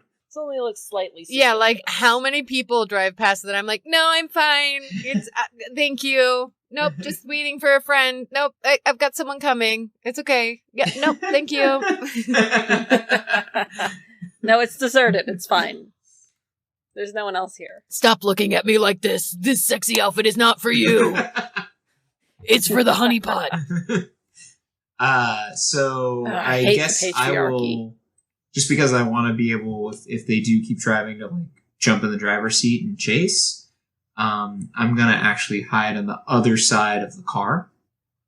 Just kind of slouch down behind a wheel well, have my shotgun ready, and listen for what's going down. Okay. And Torch, where are you gonna be? I don't know. I'm probably just kind of sitting by where... Wait, where are you again, Racer? I'm hiding on the other side of the car. Yeah, so that seems like probably the best place for me to be too. Maybe do you want to hide on that rise over there, just so you have a different angle? Okay, yeah. I mean, wherever... I don't really know what my part in this is. I already did the tech thing, so... Well, don't you have to like, set off the EMP? Yeah, so wherever I can see them coming and detonate the EMP. So, yeah, maybe get the high ground on that rise there. And then, like, shoot at them some. And then, guys, your cue is, That's when guys with guns start shooting things, shoot at them. I know you're a listen, I'm gonna grab, as Torch is, like, grabbing things and, like, getting ready to go to this ride. I'm gonna grab you by the shoulders and be like, hey, look, I ripped off my clothes at your suggestion. I believe in you, obviously. You got this. I know you're nonviolent, but sometimes you have to shoot because else they will shoot at us and then you won't have a ride back to Night City. So just, you got this. We're going to try to do as much as the dirty work as possible. Your EMP is going to be great. I know. And your costume design, I really believe in. So we got this. That's great. Okay. All right. So you guys lay in wait. You use you drag the car to block off oncoming traffic. Gets a little long in the day. It's getting towards the time when you should be seeing them. And as it gets to that, you see in the distance a dust cloud rise up, coming from the city towards you guys. I want everyone to make a perception check. I got a freaking 24. Only Torch sees this. It's not just the van. There is a motorcycle in front of the van, and they are both driving kind of convoy-ish near each other. Well, that doesn't really change my plan, because the EMP should be able to take both of them out. Depending, but we'll see what happens. Do you warn them? I guess I pick up my agent and tap, tap, tap, tap, tap. There's a motorcycle too! Exclamation point, exclamation point, exclamation point, grimace face. Send. Oh, man. I tap back, no worries. You wait a little bit and they get closer to you. They very clearly see you guys. They see the car in the middle of the road and they spot 40 kind of like leg up on the car, kind of like, oh dearie me. I don't know what you're saying. Yeah. Okay, so I see them coming and I've been me. playing my instrument. And as I see them coming, I like get up and I like wave them down, but I get really extra about it where I do like extra jumps just to really be like bouncy and be like, please help. Hi. Sorry. I just need to borrow your agent. Could I just, hi. Sorry. Guys. So they can't hear you yet, but they both slow and idle. The engines are still running. There's a guy on a bike comes out and he steps off of his bike. Can I human perception to see if he's cute? You can't see if he's cute. He's wearing a mask, a helmet that's blacked out in front. Oh, mysterious. In fact, you don't know if it's a he. Ooh, even more mysterious. I go both ways. He gets off and he reaches out and pulls out basically a flechette pistol, heavy flechette pistol, points it at you. Get out of the road. I am going... Is there like a charm roll that I can do? I think persuasion kind of covers that. If Okay. you want to make a persuasion check, it's going to be tough. He's kind of, yeah. Sure. Well, I'm going to say, oh, he likes it rough. That's a good roll. He kind of lowers the pistol a little bit, reaches up to his mask and flicks it up. It is a dude. What happened? Can I either local lore or human perception tell now that I'm seeing the motorcycle, the guy driving it, what they're wearing, like who or what they're associated with? Do local lore. Okay. Okay. He looks like hired muscle. He, you see a patch on his shoulder from a local merc group. Okay, but not somebody that I have any kind of like direct affiliation or anything with. No, you've heard of this group. They rent out muscle, basically, security. Okay, I'm gonna sigh and fall back against the car so that my hand can go in and get my gun. But I'm gonna be like, ugh, it's just so terrible. I was going to this gig and I'm like heaving my chest and going, and then I got in this fight with this asshole that I was sleeping with. He just says the worst things to me. And then he just like, we ran out of gas and then he ran off and said he was going to come back and he's never come back. And I've been here for hours and it's just been terrible. And now what I want to do is I want to try to like in my distraction, be able to grab my gun and then like level it on him and shoot him first shot if I could. I mean, if you draw the weapon and point it at him, he's going to see it. Yeah, but I want to draw the weapon, point and shoot. Oh, you just basically want to distract him to get a surprise shot off. Yes. Okay. Roll me another persuasion. Okay. Yeah. I'm cool. That's enough. All right. He kind of lets his guard down listening to your story, which is enough for you to feel comfortable pulling at your gun and firing. Boom. So I'm assuming you're going to take a shot. Yeah. All right, roll me marksmanship. 18. Hold on a second. So we're going to enter combat now, and there's a bunch of rules that govern combat. It's called Thursday Night Throwdown, which is apparently it's a lighter version of the Cyberpunk 2020 version, which was Friday Night Firefight. Right, it was. That's right. Yeah. So you're firing with a pistol. At that range, it's a 15 to hit, so you hit him. Roll damage. Very heavy pistol. Yep, there we go. 9. All right. He takes the hit. You notice that he's wearing armor. Like, these guys are, like, armored out. Yeah, it gets through the armor. You hit him, you wing him on the shoulder. He's surprised by this. He's like, what the fuck? He did not expect that to happen. And I just shout back, it's just business, sexy. I pop up and shoot with a shotgun. Actually, yeah, you guys all get a surprise around here. So you pop up with a shotgun. Mm-hmm. You're a little bit further. Mm-hmm. That's going to be a miss. He's a little too far away. The scatter doesn't hit him. Yeah, shotgun baby. Yeah, shotgun's a little bit not that great at range. Mm. Torch, what are you doing? Am I too far away to use my EMP device on the van? Nope. Still? This would be a perfect time to use it. Okay, then I'm going to do that. EMP detonates. I'm not going to have you roll for that. It's a little explosion, so it doesn't really do any damage. It's resting under the front end of the van. You know for sure that it got the van. The van, like the engine stops idling. You can't quite tell if it hit the motorcycle though. Yeah, well, I mean, the van was the important thing in theory. In theory, that's where the cargo is, so. Yeah. And that's what we're taking back. The explosion is too small to do any damage to the car, though. Roll initiative. 16 for these dudes. That's unfortunate. So, couple things happen. The one that you shot at, he's hurt slightly. He's just a little bit stunned, but then he just turns and points and fires at 40. Yeah, he hits. What is he, just so that I know, what is he trying to hit against me?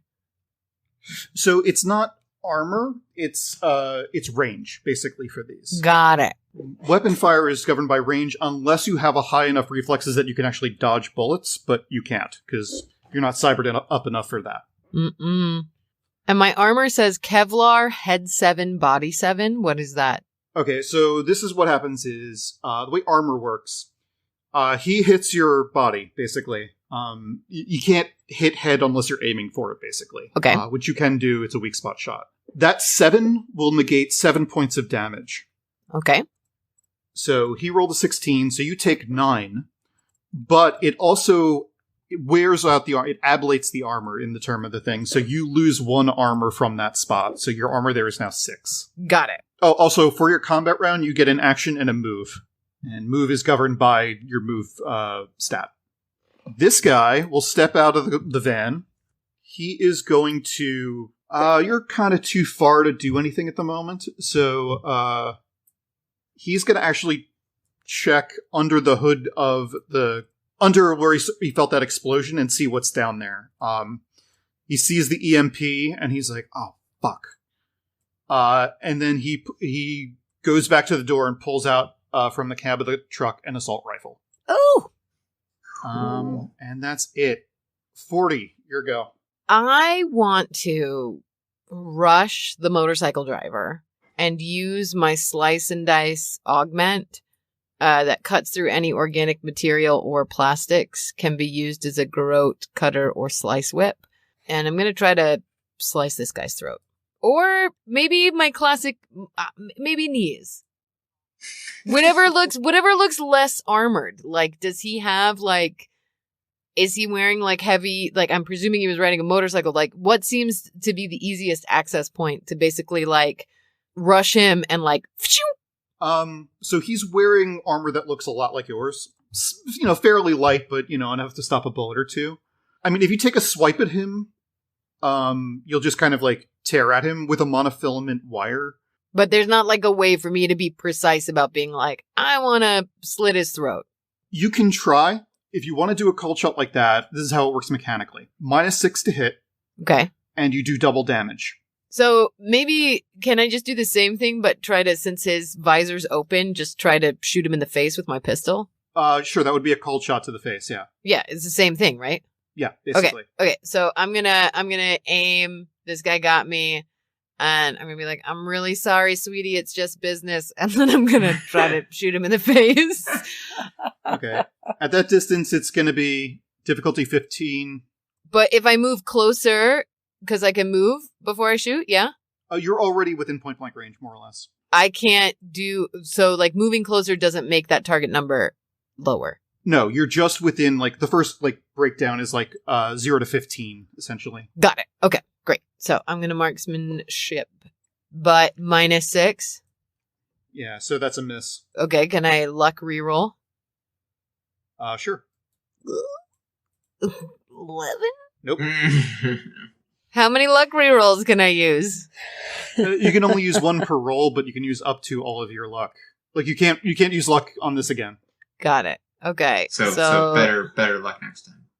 Yes, better luck next time. Okay. And then my movement is 5. I'm gonna move to hide behind the other side of his motorcycle. All right. We're going to have some very light cover on that. But better than being point blank in front of the car, yeah? Yeah, basically. Okay. All right, Racer. We're gonna move a little bit more towards the edge. If I come up to like this sort of area around here, do I still have any cover or no? No, you're exposed at that point. All right, so from here, I will try another shotgun. It's going to be DC 20, and you hit it. Yeah. Nice. All right, you 17 damage. To Yes! this motherfucker. It is Yes! a shotgun. Using a shotgun. This is why I like shotguns. He looks pretty rough. Good. So, in the parlance of the game, what is it called? Oh, I hope it's as good as Eurobucks. No, it's nothing. Nothing is as good as Eurobucks. He is seriously wounded. So what that's going to mean is that basically he's going to take a -2 to all actions. Nice. Did you move, Racer? Yeah, just a little bit though. Okay. All right, Torch. Yeah, I mean, it seems shooting people seems to be the thing that people are doing right now, and it seems like that other guy is, pretty hurt, so I'll try shooting the other dude. Yeah, what are you shooting with? My pistol, because I don't have the shotgun with me. Difficulty of 20. That's not good. You got this. Okay, marksmanship, go. Reset. 17. So close. Nope. Womp womp womp. I will try again. Are you kidding Oh boy. me? That's a 1. That is a 1. Well, he definitely knows I'm here. If nothing else. I am trying to remember what happens when you roll 1 in combat. It doesn't say, actually. Oh, well then Yeah, it's no, fine. nothing happens. We're cool. Everything's good. Yeah, just fails. I'm gonna say it's a miss. No, actually, I'm gonna say it hits the car. That's not good. You see it sink into the hood of the car, but nothing else seems to happen. Okay, well maybe that wasn't the best idea I've ever There had. goes the deposit from you all. Oh Hopefully that didn't hit anything important. well. Well, you're going to be the one to fix it if it did, so cool. Oh yeah, that's true. let's get ready for an assault rifle attack. Lovely, my favorite. Couple things happen here. Okay, the dude who is up in front, who's been kind of messed up a little bit, he's gonna rush up and take cover around the front of the car and take a shot at Racer. That's unfortunate. He misses. Yay! Woohoo! No shoot He eye. actually misses. Needed 15 and rolled a 14. Woohoo! And so, yeah, he just kind of slams his back into the wheel well and stays there. This guy is going to take a shot at Torch. Take light cover. Duck your head below the modest rise. This plan is foolproof. Yeah, he hits Torch. Block a bullet with your big knucks. Ching ching. It's like Captain America type stuff. Yeah. Yeah, I'm definitely not that cool. do you have little robots that you can send out and sick on people? No, I didn't bring my robots with me. Robots are in Well, the you shop. stopped the van, which was really clutch. Yeah, definitely. Woo-hoo-hoo-hoo-hoo. Owie. 21. Ow. What armor are you wearing? I've got light armor jack, 11 for head and body. Take 10 damage total and ablate Yikes. your body armor by 1. That's not cool. No. Yeah. You're still mostly okay. I mean, that's a third of my hit points. Yeah, don't worry. And Says the GM. Yeah. That's never a good sign when the GM says to not worry. Yeah, everything's cool. Don't worry about it. Oh, there's another guy. Oh no. another guy, like, basically pops out of the rear of the truck, Motherfucker. looking around, pointing with the pistol. Well, at least he only has a pistol. It'll be fun, I said. Nothing will go Takes wrong. a shot at Torch. That's a miss. Yeah. 40, you are up. Okie dokie. I'm gonna move to this side of the van, and I'm gonna shoot at Mr. Assault Rifle here. Okay. And I'm gonna go for a headshot again. So that's going to be... Critical. Woo! That is a critical. What does a critical do? A critical headshot because I do what? In I do the double face. damage. Yeah. So I'm going to say it's an absolute hit, and it's going to do double damage. Yeah. And I'm going to say it does double damage by the headshot hitting, but the critical... it doesn't seem to say anything with the critical, but I'm going to say it's going to, like, tear off a chunk of his armor, the helmet he's wearing. Okay. So roll damage. So that's 20. He's got on... Fuck me. He's heavily wounded with that one shot. Yes. Well, you did get shot in the face. Yeah. Yeah, I mean, yeah. But, you take the shot. Basically, it clips on the lower side of his helmet, like where the chin is, and then strikes him in the neck, right under his jawline, and he just kind of grabs it, screaming and cursing. Just business, bro. Just business. Yeah, you took off more than half his health with that shot. Well, point blank to the face. I missed last time. I was narrowing it in. Racer, here you go. Yeah, so I'm gonna shoot this guy. You know how it is. All right. You know how I do with the shotgun. Yeah. Boom. Shotgun to the face. Yeah. Oh, yeah, you hit him. Yes. Woo-hoo-hoo! Oh yeah. Oh, damn. You dust this motherfucker. Yes. He goes down like a sack of flour. Nice. He is knocked on his back. His pistol drops away from his hand, and he's bleeding out. He's alive, but he's in no condition to do anything. He's down. Good. So I use some of my move, but not all my move. Can I use the rest of it? Yeah. You can split your move. Okay. So I'm going to get in the car. Just basically get into it and start it. If I get a chance to like kick his pistol away from him while I'm doing that, just in case I do that. I mean, it's kind of skittered away from him anyway. But yeah, you kick it a little further. Torch, what are you doing? Hurting. Oh. Man, there's not a lot I can do from where I am. I mean, I guess if I move over, I have a better chance of hitting that guy who got out from the back of the car. Yeah. You can also, if you want to, because you are a tech, you can basically like heal yourself. Oh, how? With your truck. How does that work? With your med spray. Exactly. It's tech plus first aid plus a D10. You heal a number of hit points equal to your body. Okay, so what did you say it is? It's tech? Tech plus Maybe first aid. Finish off the people shooting at us first so you can't get more hurt. And then Yeah, I think that seems better. So I'll move closer to this guy. And then I will shoot him in the body, in the shoot him in the person. Okay, 18. That's a miss. Ah. Just out of range. Well, I will use up more luck. All right. That didn't work. No, still a miss. Bullet whizzes over his shoulder. I'm not good at the shooting thing, guys. I told you. It's fine. You're being a distraction. Great. Yep. They're shooting at you instead of us. Okay. It's good. That's great. And you can heal yourself. So just take some more for the team. I love my friends. Really, I do. You're going to buy so much gack with the $5 you're going to get from this job. This guy bleeding out is going to roll to not die. And fails Fucking miserably. Oh, miserable failure. So that guy just kind of bleeds out. He's not breathing anymore.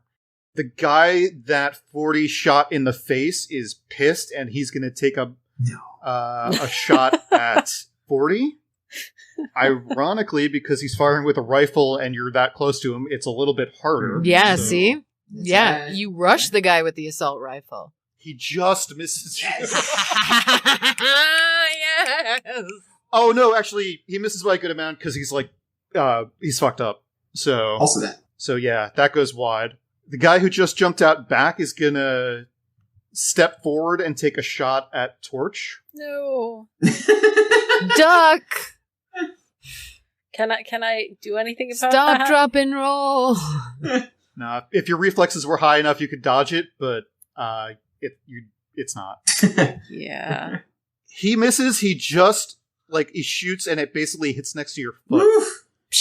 He steps back and jumps into the back of the van, No. and kind of closes one of the doors to have some kind of cover. 40, you're up. Okay, I'm gonna move around. I want to see what the fuck we are picking up. So I'm gonna move around to the Okay. back and throw the door open, and what do I see? So he is kind of holding onto the door, so you're going to have to contest him on this. Okay, how do I do that? Make me a brawl roll. Brawl. I suck at brawling. So That's get ready unfortunate. for this, guys. To hold the door closed. Oh no! Wait. Can I go again? Yeah, if you want to burn a luck, you can do it. Yes, I'm doing it. I'm brawling. Oh, Fuck! That is a critical failure. Oh, that's bad. All right, so I can't get the door open. And it's now fused shut for 10,000 years. So you go to reach and grab and kind of pull the thing. He's got a much tighter grip on it than you expected, and your hand slips and you fall on your ass. You are now prone. Cool. Racer, what are you doing? So I am driving the car over and trying to ram this guy. Yes. I don't know the rules for cars, but let's say that you can do that. I make my own rules. Yeah. Make me a driving roll. Oh, drive. I got that. I'm good at that. Yeah. Okay. It's weird because you have so little drive in life. Oh.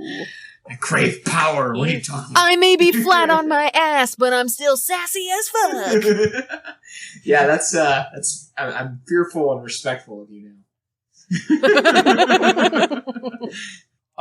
He tries to dodge and is unable to. Yeah. So we're gonna how do I do damage on this? Yeah, what are the stats on car as a weapon? I mean, I'm gonna treat it as a blunt weapon because it kind of is. Quite blunt. What is the fucking damage on this? Lots. Let's say 4d6. 14. He is knocked back. He is knocked prone, Hey, buddy. but he is still alive. All right. But in a perfect position to get into a wrestling match with me on the next round. Do I still have an attack? That was your attack. Okay, fair enough. He's looking pretty fucking grim, though. Torch, your turn. Do you have a super magnet or some heavy knucks to open this door? I'm too weak and I fell trying to open it. Torch! So the big knucks are a weapon. I don't know if they really help me with my strength. No. My brawling is bad. My brawling is terrible. Do you have like a magnet fist or something techie cool to... I mean, Torch is a techie, not that I can not throw magnetic. together in the middle of combat, but there's not really anybody in good range for me to shoot. Like a chainsaw, maybe? I do not have a chainsaw. Flamethrower. I have a cyber optic camera. No. Not good. Also, you could just get in the car and start driving it and jostling the guy around. No, that's terrible. He might come forward and shoot you. Don't do that. Yeah, that'd be bad. I feel like I guess I should come down there and get in closer range to some people. So, And you will have a point blank shot at the guy who's like basically down on one knee on the ground. perfect. I'm gonna take the killing blow here. Roll my marksmanship for a 19. That seems like does a it. good number. It is And a full do damage. 8 Fine damage. That's not much. That is just enough. Yes. Sweet. But no! You shoot him square in the back, and he falls over flat on his belly. Coming in clutch. Again, still breathing. We'll see if he survives. Dude in the car. He is going to take a shot at 40, who's just kind of lying there. Yeah, he hits. Yeah, that'll do it. -6 for my body.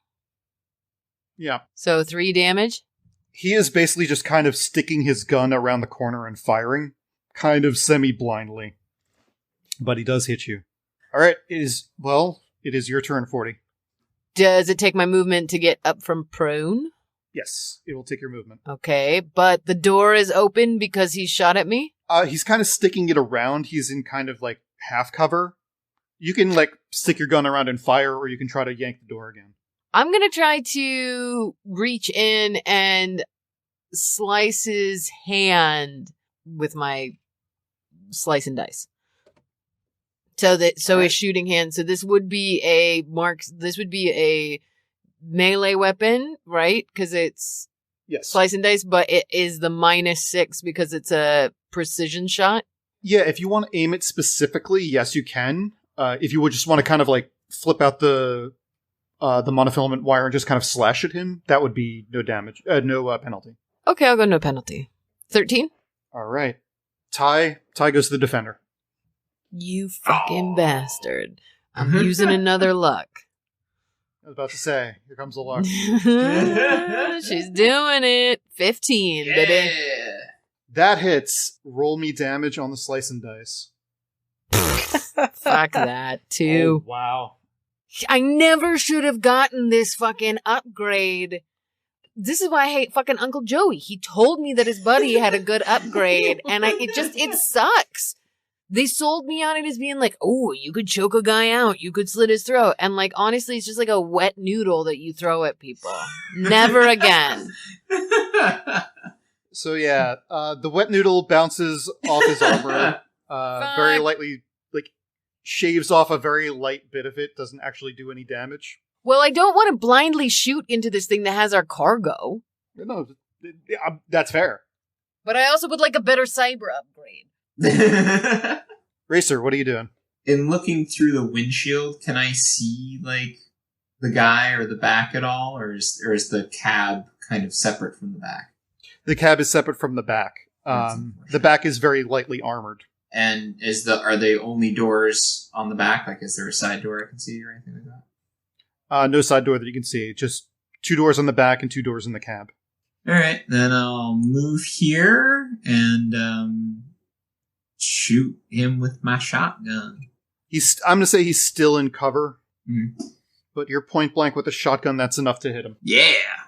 Oh, only 12 this time. You wing him. Yeah. And you hear him go, "Fuck!" Torch. Well, I will come around here, and then I will shoot with the shooty shoot. That's not gonna do it. That's not going to do it. Okay. I'm going to try again. That will do it. Yeah. Cool. Get it. Boom, boom, boom goes the dynamite. That's a song I'm working on. It's going to be on my next EP, guys.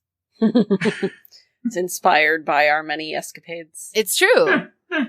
It's called the Thursday Night Tussle. All right. Throw down. Alternate title. Yeah, no, I know. I know. Alt title is the Duster Incident, but I feel like Racer has an issue with that every time I've tried to name an album the Duster Incident.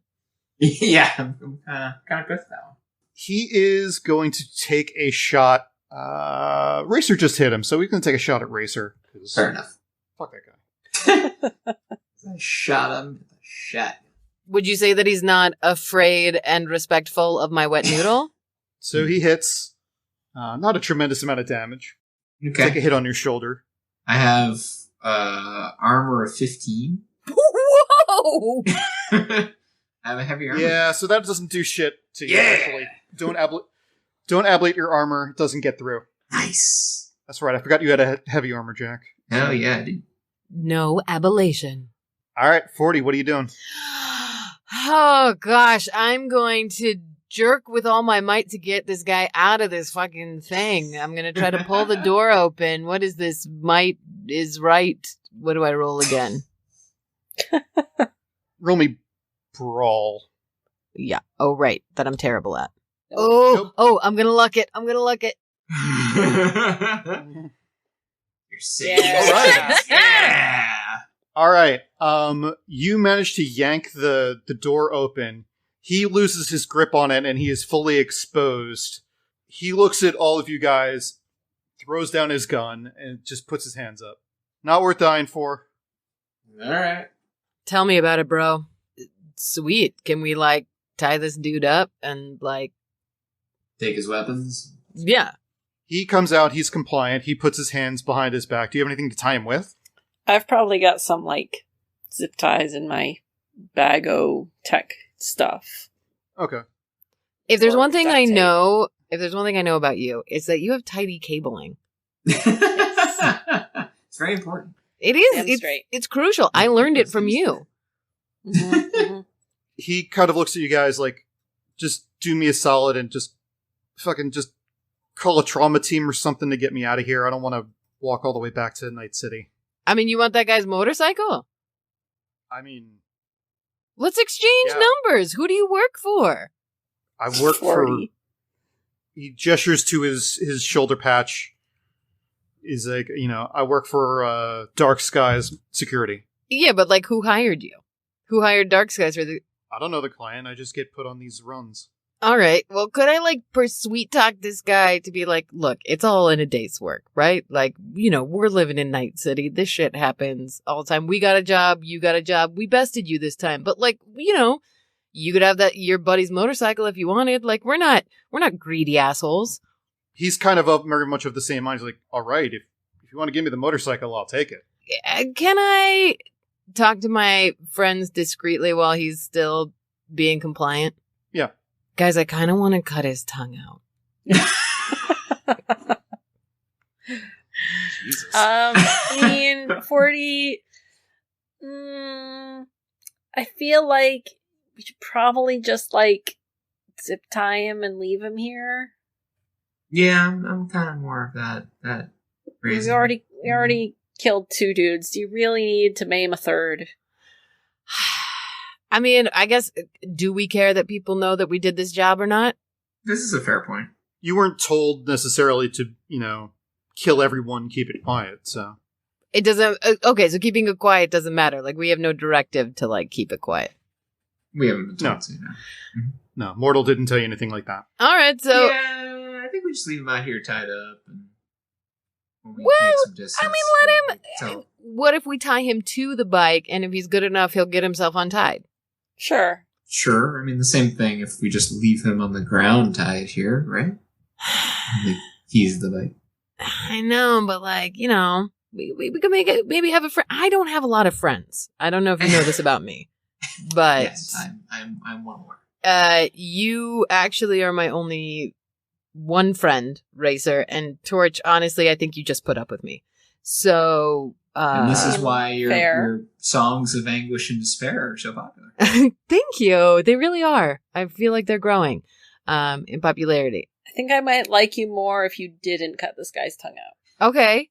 Well, then I'm going to tie him to the motorcycle just so that we're not immediately followed. Because, like, if we're talking about business. So, okay. Goon, or what's your name? It's not Goon. I'm Derek. What is it? Derek. Derek. I love that name. Okay, Derek, business. We got hired. You got hired. We can't be followed, obviously. And you would have to follow us, obviously. So we're just going to tie you to the motorcycle.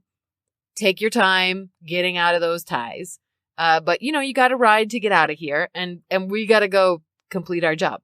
All right. That works for me. What's the story with what's in here? What were you guys, like, what's all this about? He doesn't know. Can we, get... Hey, Torch, can you get this van restarted? Yeah, sure. I do some techie stuff to get the van restarted. I'll go tie up Derek right. while you take care of the van. Roll me a basic tech roll for the van. 18. Yeah. You get it back to life within a minute or two. Nothing seems to be permanently damaged on this. Great. Except for the bullet hole in the hood. And while they are busy tying up the dude, maybe I'll take a peek in the back and see what we've got. You go to the back, and it is a number of different crates. They are all, yellow plastic crates. They are stacked on a pallet, and they are tied down with, what are those straps? Bungee cords? Not bungee cords, but, flat straps, keeping them so they don't rock around. Oh. You see maybe a dozen of these things. Can I look into them without breaking the straps, or... No, they also seem to be soldered shut. Ah, that'll be tough. Oh well. Alright, let's get moving. Wait. Can we destroy any, Torch? Could we, destroy any tracking devices on this van that you can find? Oh, right. That's a thing. Yeah. Oh, that's a good idea, yeah. We should do that. So I'll hunt for tracking devices. Yeah, roll me basic tech. I think that does it. Ooh, she knows how to go stealth mode. I think a 36 is good.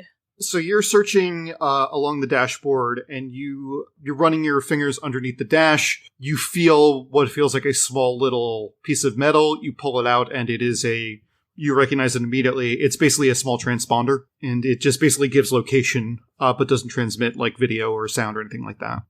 Cool, perfect. So I smash it. You smash it, it goes dark. So we're gonna tie up the dude and go home? Who's going in what car? I'm gonna drive my car. What do you want, Torch? I want to go in the pretty car. Are we calling Racer's car pretty? I mean, it's certainly prettier than this hunk could. All right, No. I'll drive the van. I got it.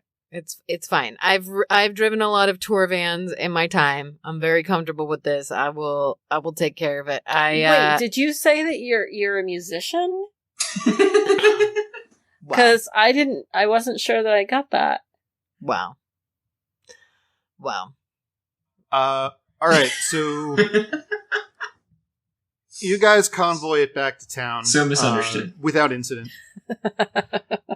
You guys get there just as the sun's setting, and it is, again, you're driving into basically the blood red sun as you get in. You follow the directions to a part actually near the reclamation zone. It is a big empty warehouse. As you turn in, you can see Mortal kind of sitting at a table at the end of the loading dock.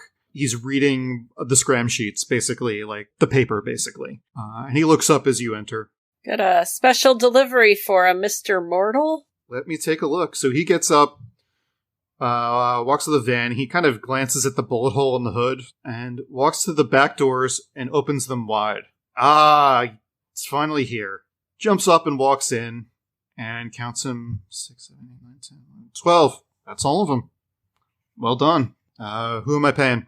You can pay me. He leans over, holds his palm up to your credit stick, and credit stick indicates a receipt of the amount that you guys negotiated. Was it 35%? 35% of 25K, whatever that is. Yeah. Mhm. I'm not going to do the math, but It's around 8,000. it's the right amount.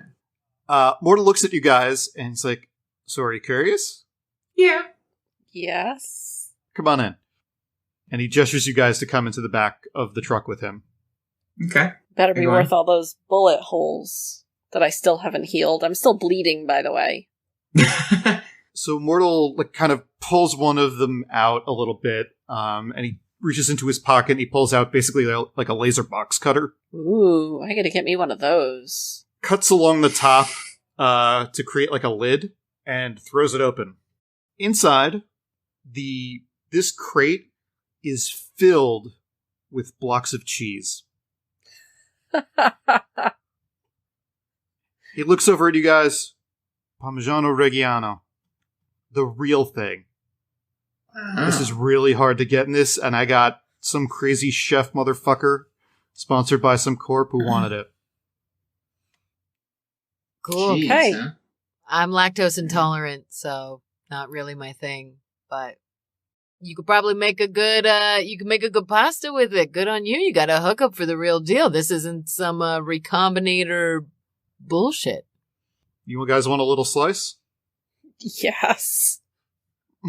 Haven't eaten anything since Like- pork rolls this morning. You're welcome, P.S. Real dairy is very hard to come by. Everything is kind of synth and artificial, so he cuts you all off a little bite and hands it all to you. He's like, this seems like a start of a nice partnership, don't you think? And he takes the cheese and he bites it. Had a sudden flash of the Iron Chef with the pepper. And that's going to be it. Nice. All right. And that is Cyberpunk RED. So what did you guys think?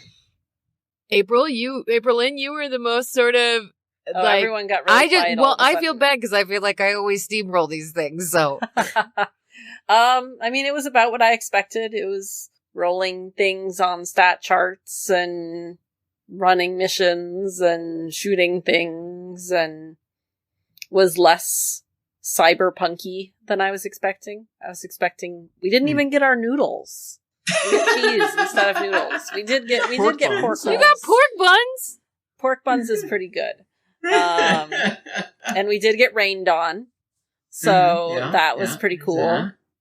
We went into a seedy bar and we met some guy named Mortal who wears a black trench coat. So you don't get much more cyberpunk than that. So He's protected yeah. by a guy who carries a monofilament katana. Yeah, that's true too. Yeah, it was pretty much what I expected, and I'm still not the target audience, but I had a good time. Nice. Samara, what'd you think? Oh, I had a great time. But, I tried to not be friendly and outgoing, and yet I rolled that for my personality. So that's really my sweet spot, is being that asshole bard in a group. So there you go. Yeah, well, the good news is you ended it by trying to cut out a guy's tongue, so that's neither friendly nor Yeah. charming.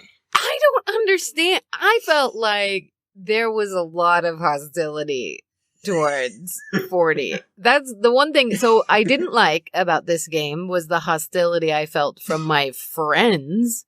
But no, I like the world and I'm excited to dig into more the system and the world and whatever, but it was a good time. And it was surprisingly easy for how complex the game was. Like, good on you, Mike, and setting it up in Roll20. It was super easy to just dive in, click the buttons, and be there. Yeah, I will say the thing I enjoyed the most was how easy, like, literally just click a button next to the stats and it rolls for you. Yeah, I figured, like, otherwise we'd be spending too much time, like, what is this? What is this? What is this? So I'm like, no, fuck it. I put everything into it, so. Yeah, like a lot of these kind of systems, it's just kind of like, combat ends up being very complicated and slow because of it, but that helps a lot. So what did you think of it, Tadok? I had fun. It was good.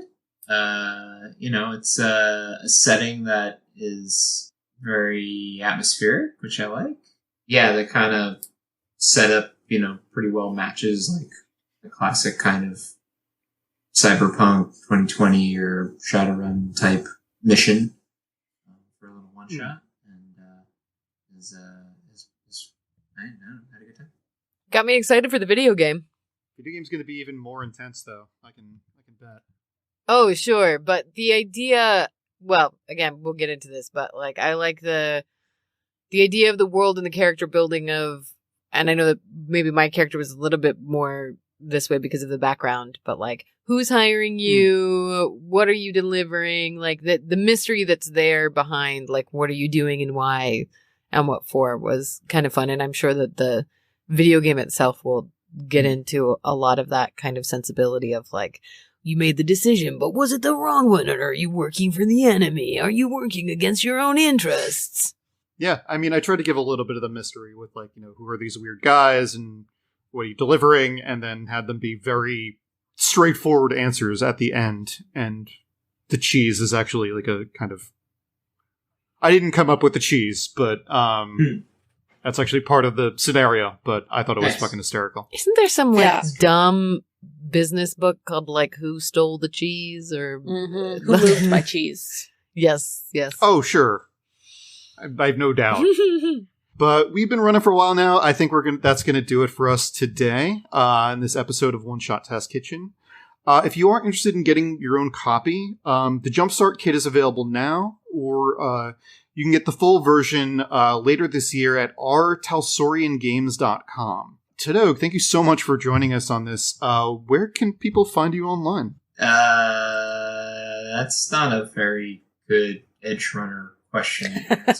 Where do you jack into the net? We just shot 2 mercenaries and stole a van, man. I want to be found.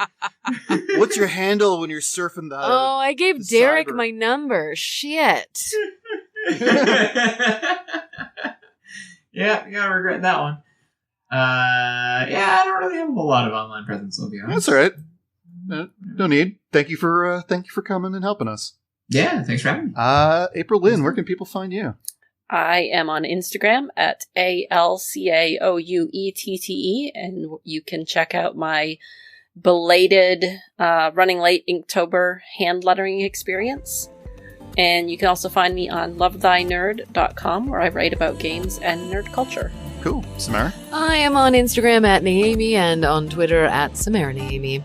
And you can find me on Twitter at Galenblade, GALENBLADE.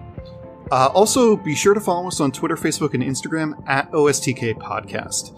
If you have any comments or questions for us, or if you have a suggestion for games that we should take on in the future, please drop us a line at ostkpodcast@gmail.com. If you'd like to help us out, please leave us a review on your podcast service of choice. It really does help other people discover the show. Thanks again for listening, and we'll see you next time.